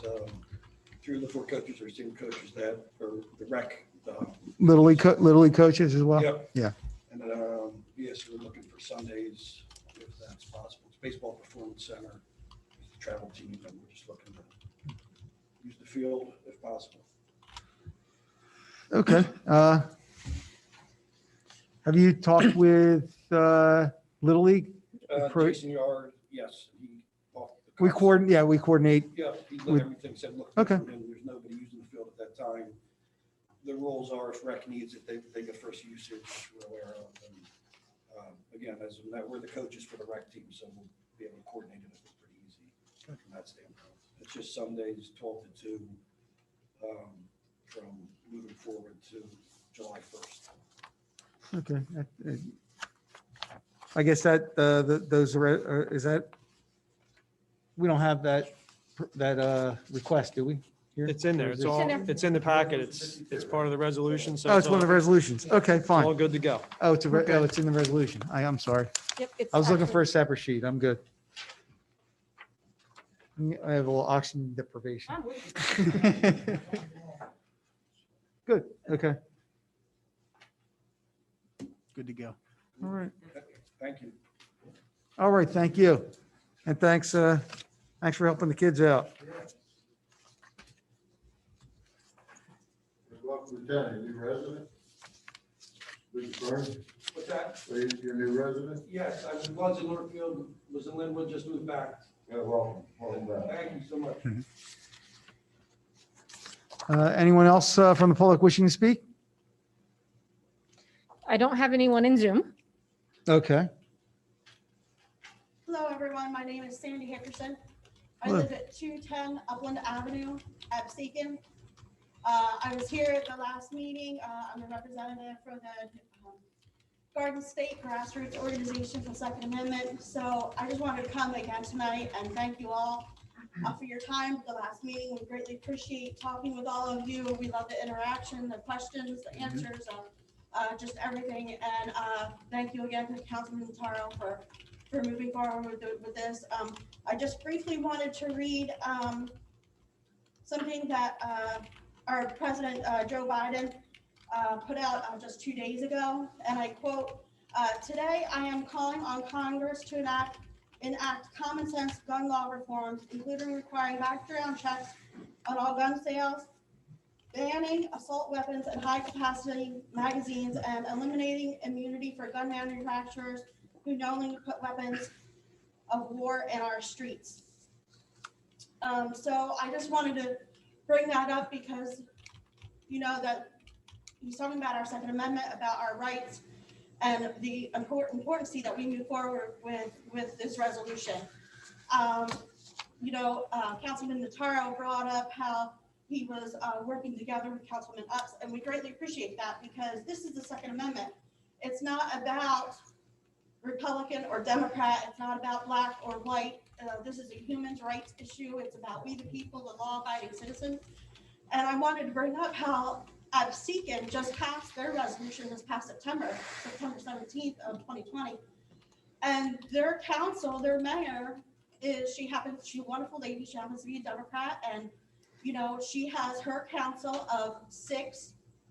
It's 5 Democrats and 1 Republican, and it passed unanimously. Mhm. So this is definitely not, you know, Democrat versus Republican. So I wanted to make sure that that's perfectly clear, that you know, it's not about that. It's about we the law-abiding citizens, and we want to, you know, put a stop to these common sense gun laws when they only infringe upon our rights.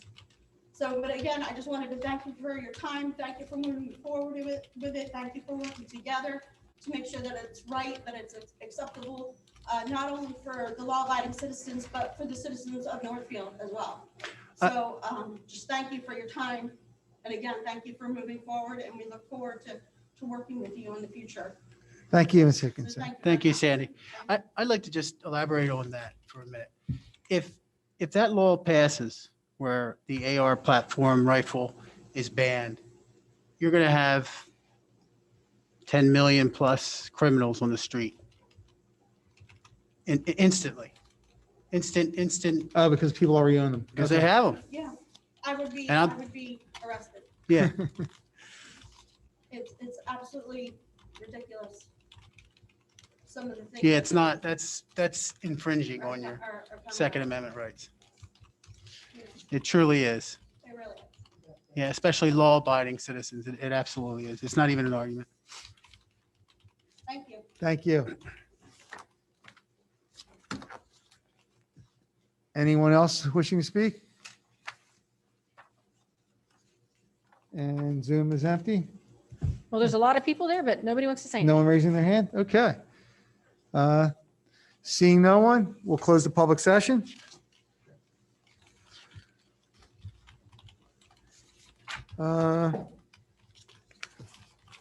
Motion to adjourn. Motion to the adjourn. work Session. Do I have a second? Second. All in favor? Aye.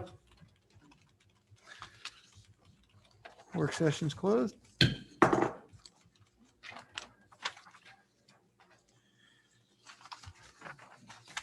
I'm sorry, who motioned and seconded, please? I second. I motion. Brian Thank motion. Smith you. and Vitaro.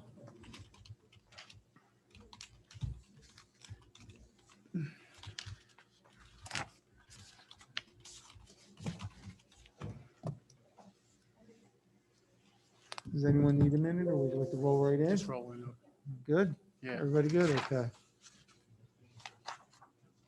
She might hurry up. She's running late. She said she would be here. She was leaving Avalon at 7:02, so she should be here in a minute. Okay, perfect time. Well, yeah, we still have a couple things to do.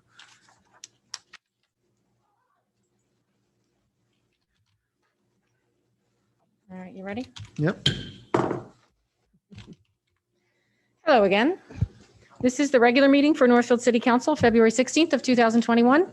This meeting was properly advertised in accordance with Public Law 1975, Chapter 231, in the Press of Atlantic City on January 9th of this year. Due to social distancing requirements related to COVID-19, there are limited seats for in-person attendance by members of the public this evening. For this reason, the meeting is also being presented simultaneously as a remote public meeting live streamed using Zoom conferencing service and in accordance with the governor's executive orders and the Open Public Meetings Act. Zoom meeting participants can dial in by telephone and listen to the proceedings, or they can access the meeting using a web browser and be able to view and listen. Instructions on how members of the public could reserve one of the limited seats, as well as how they can access Zoom, have been made available on the municipal website and were published in the Press of Atlantic City. The full text of the public meeting notice has been posted at the entrance to the municipal building and includes Zoom instructions, information on where to find the meeting agenda and relevant documents, as well as instructions on how members of the public could submit comments in advance of tonight's meeting. For those participating via Zoom, all participants will be muted upon entry to the meeting. Web browser participants will not be able to share their screens or see the camera view of anyone other than the host, which is the city of Northfield. Zoom participants wishing to exercise their right to participate during the public comment portion of the meeting should wait until the specific announcement is made to open the public comment period. At this time, one by one, any telephone users will be asked to identify themselves and will be unmuted to permit commentary. For web browser participants, comments or questions may be submitted via the chat function, but will not be acknowledged outside of the designated public comment portion of the meeting. Chat users must also provide his or her name address for the record in order to be heard, and any written comments that were submitted in advance would be read aloud and addressed during the public comment portion of the meeting, but tonight there were none. May we have flag salute by Mayor Chow, please? Please rise. I pledge allegiance to the flag of the United States of America and to the republic for which it stands, one nation, under God, indivisible, with liberty and justice for all. Ladies and gentlemen, we are gathered to make decisions for our community. May we use only our best skills and judgment, keeping ourselves impartial and neutral as we consider the merits and pitfalls of each matter that is placed before us, and always act in accordance to what is best for our community and our fellow citizens. Thank you. Please be seated. Thank you.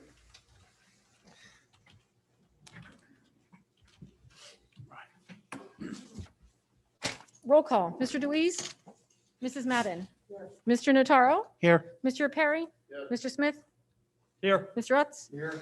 Mr. Palestina? Here. And Mr. Chow? Here. No. Mr. President? Before we start with the mayor's report, I just want to mention one thing with the weather we had this week. I'd just like to commend and thank our Public Works Department for a job well done. They got out there and kept everything clear. I saw them shoveling lots of places and plowing, and we appreciate the hard work. The bike path looked great.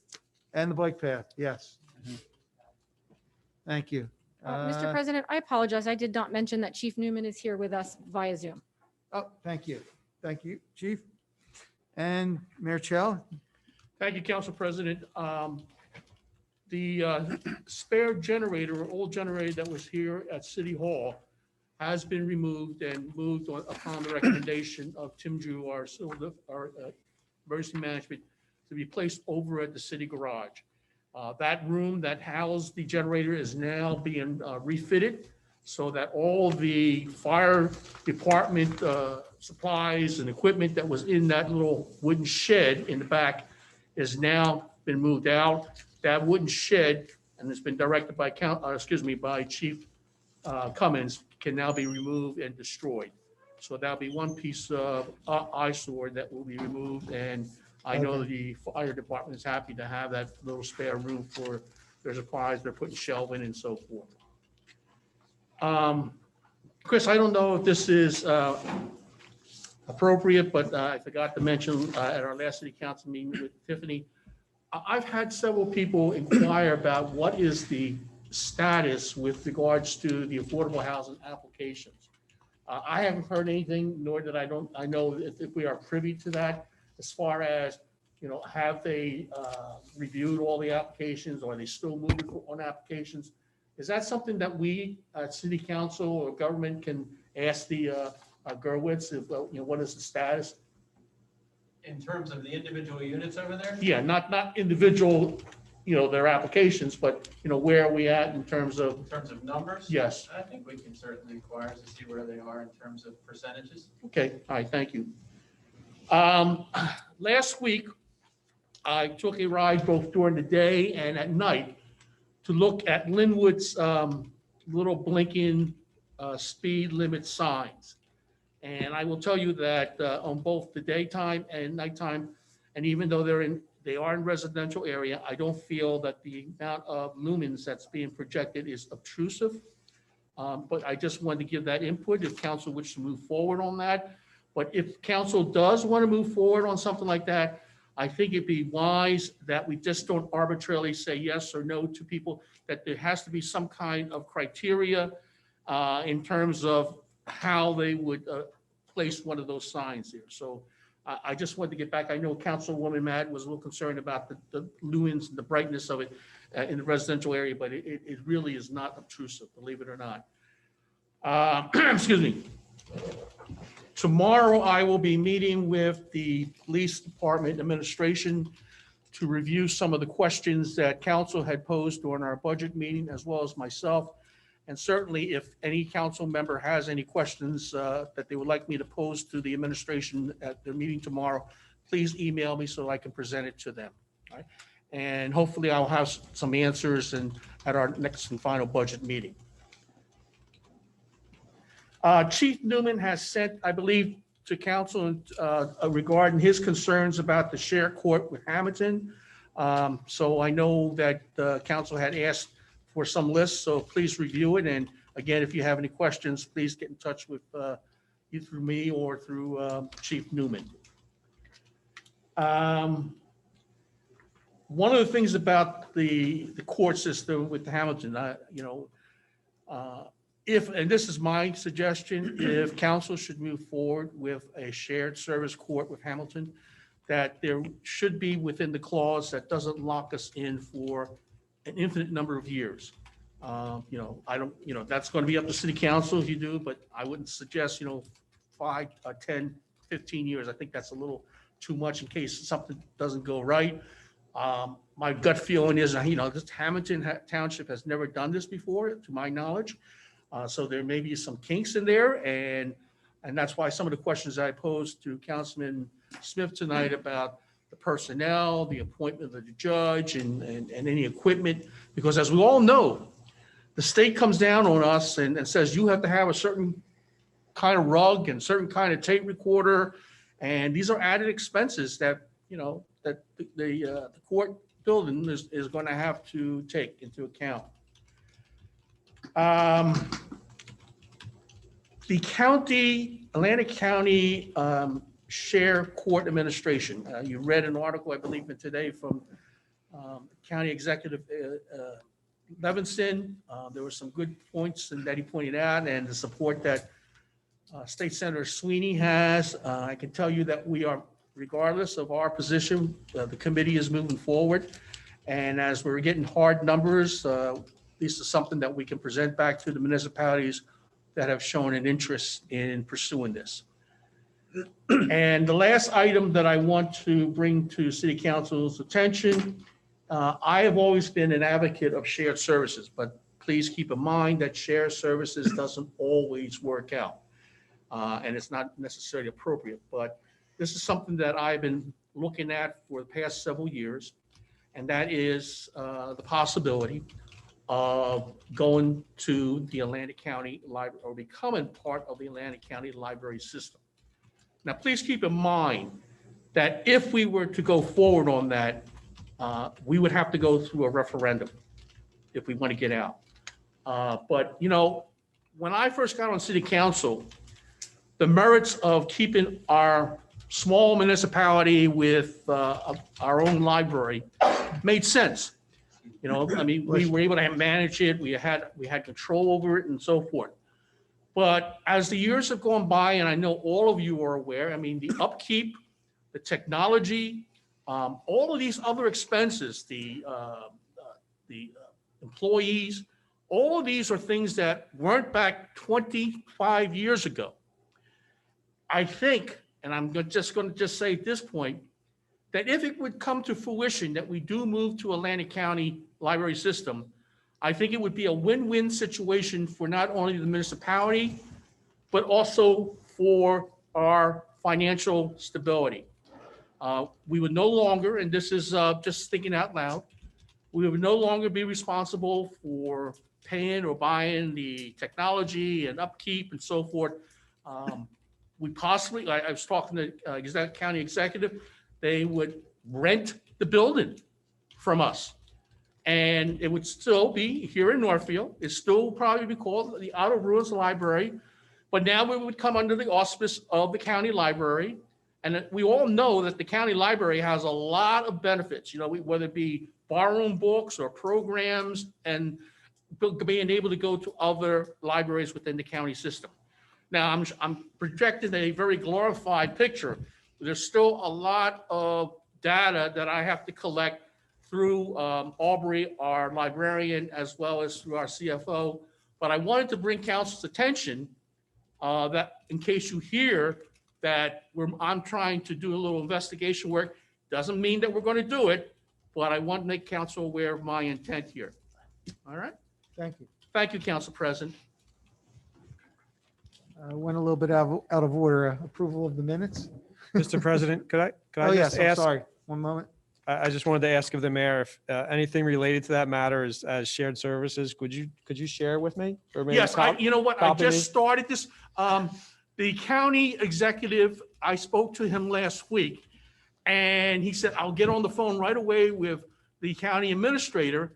And as of today, a week later, I finally got an email. So yes, I will disseminate that letter to you as far as information that he wants, like salaries and do we have a car and everything like that. But I felt that that information, neither you nor I or anyone here really is well versed, and that would come from our librarian and from our CFO. But as far as the particulars and what the county would propose, once they get the hard data, definitely you are going to be in the loop. Thank you. Approval of minutes.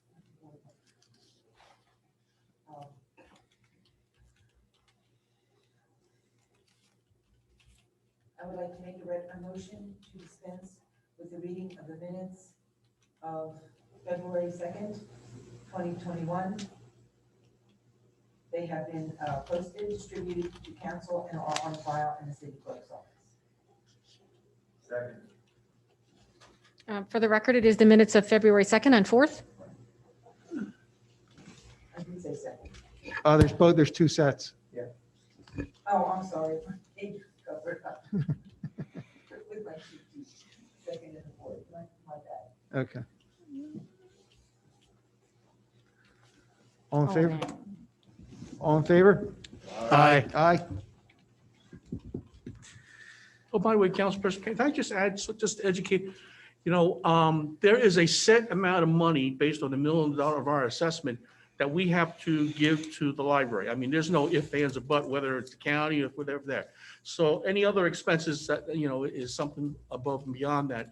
So, it's something that we have to do it regardless. I mean, it's about, what is Mary, it was about $600 or $700 a year? 1/3 of the mill. Yeah, One-third of the mill. 1/3 of the mill. Thank you. Yes. And it does have to go by referendum. Yes. It was addressed in the past, and there are union issues also. And we go off our tax rate on the county tax rate, so technically it's just moving from the local purpose tax to the county tax. Yes. Right. There was cost studies done in the past. And Yes. They weren't favorable, but times have changed. Absolutely.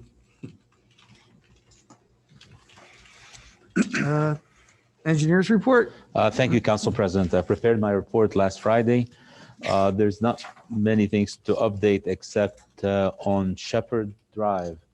Was scheduled last Friday to go do a final walkthrough with the DOT to finalize the project. It's a final inspection by the DOT, which we do a joint inspection. That got postponed last Friday due to the weather. We rescheduled it for this Friday, and then I got an email that they wanted it rescheduled due to the weather. So hopefully we'll do it next week so we can finalize the project and get our final payment to the city. The other item was the ADA ramp, which we have discussed, the change order. Otherwise, I have nothing else to report. And which section of Shepherd is that? It is item reconstruction of Shepherd, NF 13-4. Where is it? Between what street? It's what we just paved between Route 9 Okay. and Wabash. Okay. That's my point. Thank you. Let's see. Public session. If there's anyone in the public wishing to speak on any subject, please state your name and address for the record and observe a 5-minute limit per speaker. Anyone on Zoom wishing to speak? I'm asking.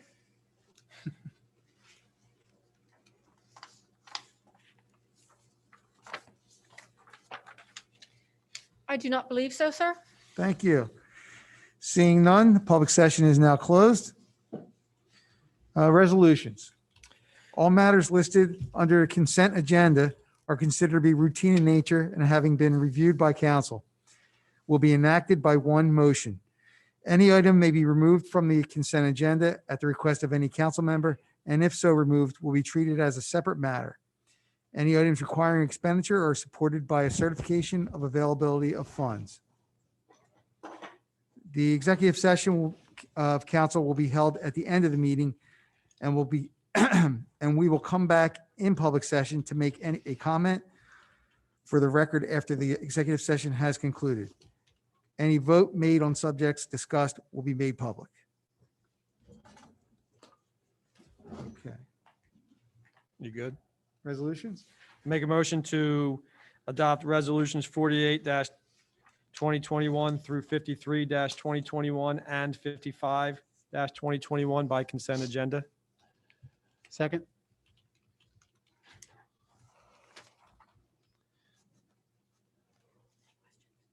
All in favor? Or roll call? Aye. Sorry, I was going to say, are there any more questions? Oh, That's okay. are there, yeah, I think we, Okay, so all were in favor, correct? all in favor, yes. Aye. Any yes. opposed?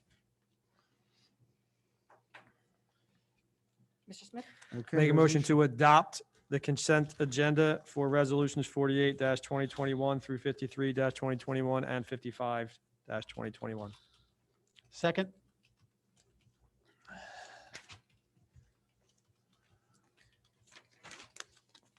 Roll call? Yes. Discussion on 50. On 50? Yes. This eliminates somebody that we have already. I assume. Yes, our current vendor, All Covered, has been put on notice that we will not be renewing the contract. And this is a better deal. It is less expensive, and there have been some missteps with the current vendor over the years as they've kind of gotten bigger. We've stayed the same. And, you know, we used to be kind of a big, important client, and we're just not anymore. Okay, thank you. Thank you. Any other questions or comments? Roll call.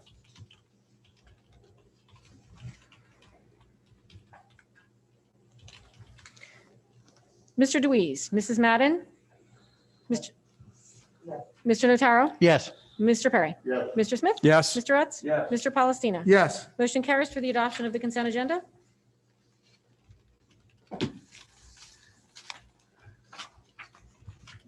Okay. Ordinances. Ordinance 1-2021. How about 54? Is it struck all together or is it voted on? 54 has been pulled and we'll For the do next that at a meeting. future date. Make the necessary motion to move ordinance 1/2021, second reading, public hearing, final consideration.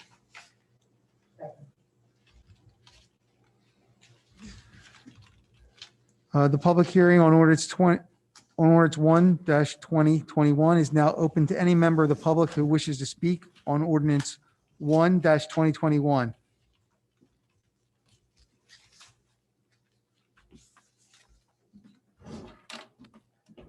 Public hearing for ordinance 1-20. Public hearing for ordinance 1 is now closed.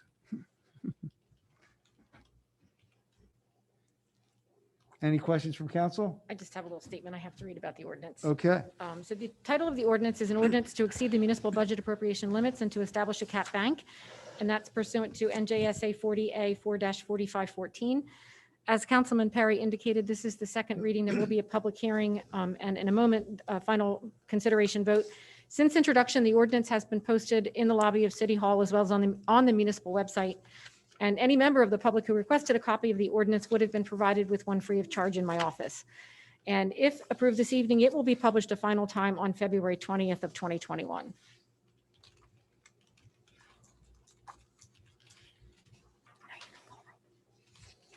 Sorry, roll call? Yep. Roll call? Mr. Deweese, Mrs. Madden, Mr. Notaro, Yes. Mr. Perry, Yes. Mr. Smith, Yes. Mr. Utz, Yes. Mr. Palestina. Yes. Motion carries for adoption of ordinance 1 of 2021. If necessary motion, ordinance 2, 2021, move it for the second reading, public hearing, and final consideration. Second. Ordinance 2 of 2021 is an ordinance providing for and establishing salary ranges of officers and employees of the city of Northfield and repealing all ordinances heretofore adopted, the provisions of which are inconsistent herewith. This is the second reading. There will be a public hearing after which the matter will be considered for final adoption. Since introduction, the ordinance has been posted in the lobby of City Hall as well as on the municipal website. Any member of the public who asked for a copy of the ordinance would have been provided with one free of charge in the office of the municipal clerk. If approved this evening, it will be published a final time on February 20th of 2021.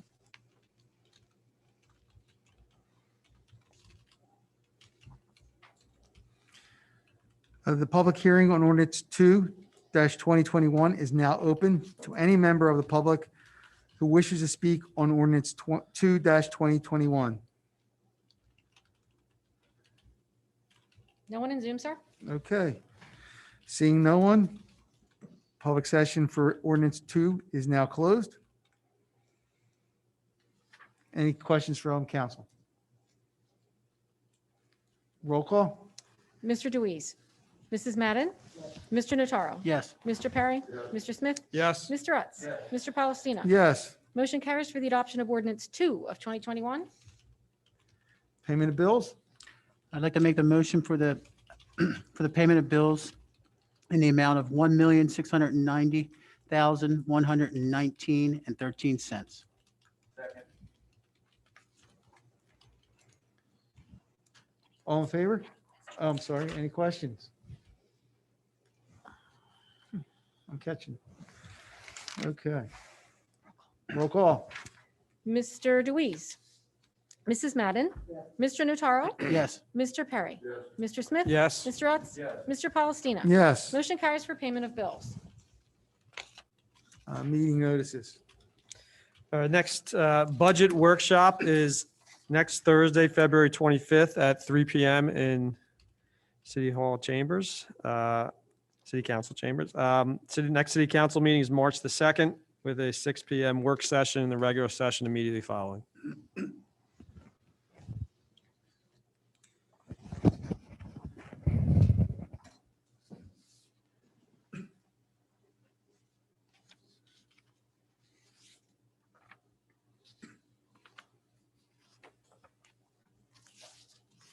Okay, we have council has one resolution on tonight's agenda to authorize closed session discussion.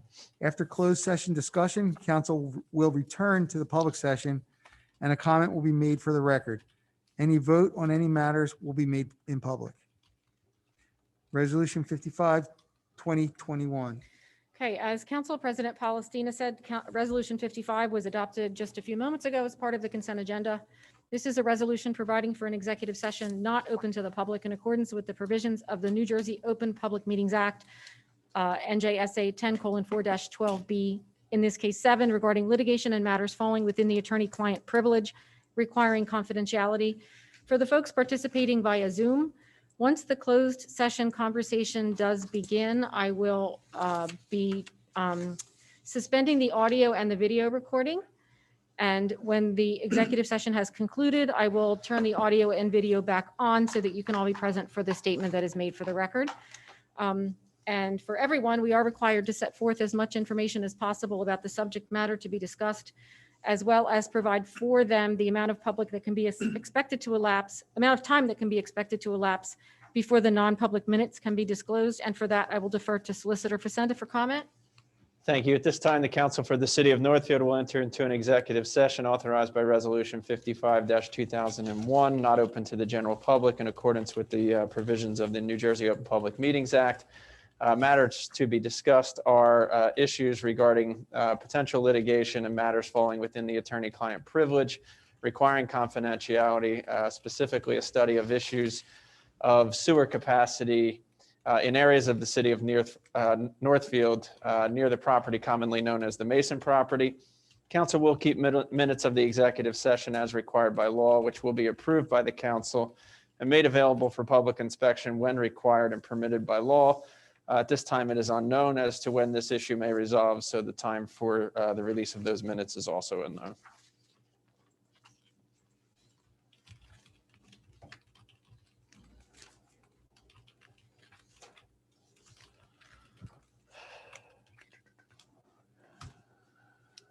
Okay, and before I turn off the recording, we are joined this evening by Nancy Holm, who is our special affordable housing attorney, and she is going to be joining us for the closed session. For the members of the public who are still in the room, which unfortunately, Mrs. Bucci, that's just you. If you would like to wait in the lobby, you, okay, all right. Good night. Yep. You got it?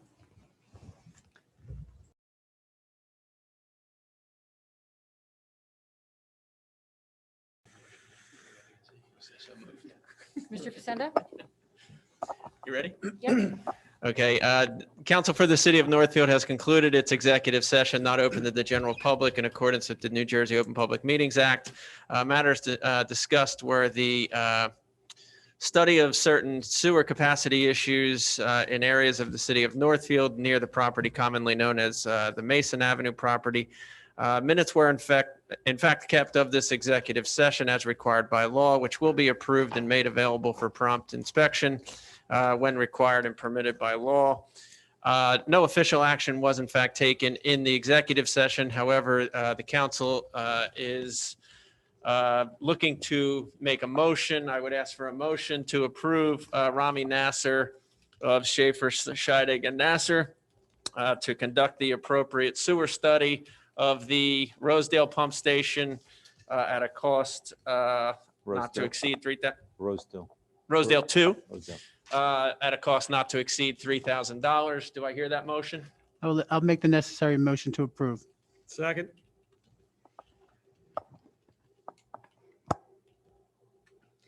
I'm sorry, the first was Mr. Notaro? Mr. Notaro, Mr. Second Smith by was the Brian. second. Thank you. So this will be Resolution 56. And we will reduce that to writing, Mr. Facenda and I tomorrow.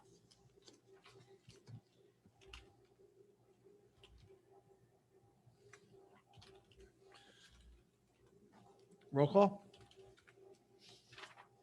Mr. Deweese, Mrs. Madden, Mr. Notaro, Yes. Mr. Perry, Mr. Smith, Yes. Mr. Utz, and Mr. Palestina. Yes. Motion carries for the approval of Resolution 56 to authorize the engineer to conduct a sewer study at a cost not to exceed $3,000.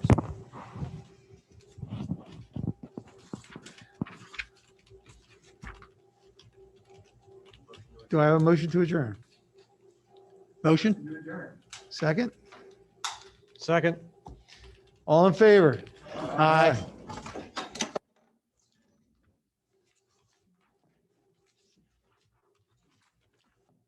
Ray, what do you do with these things? You can put them right up here. Thanks, Dave. Keep them all together? Any drawer.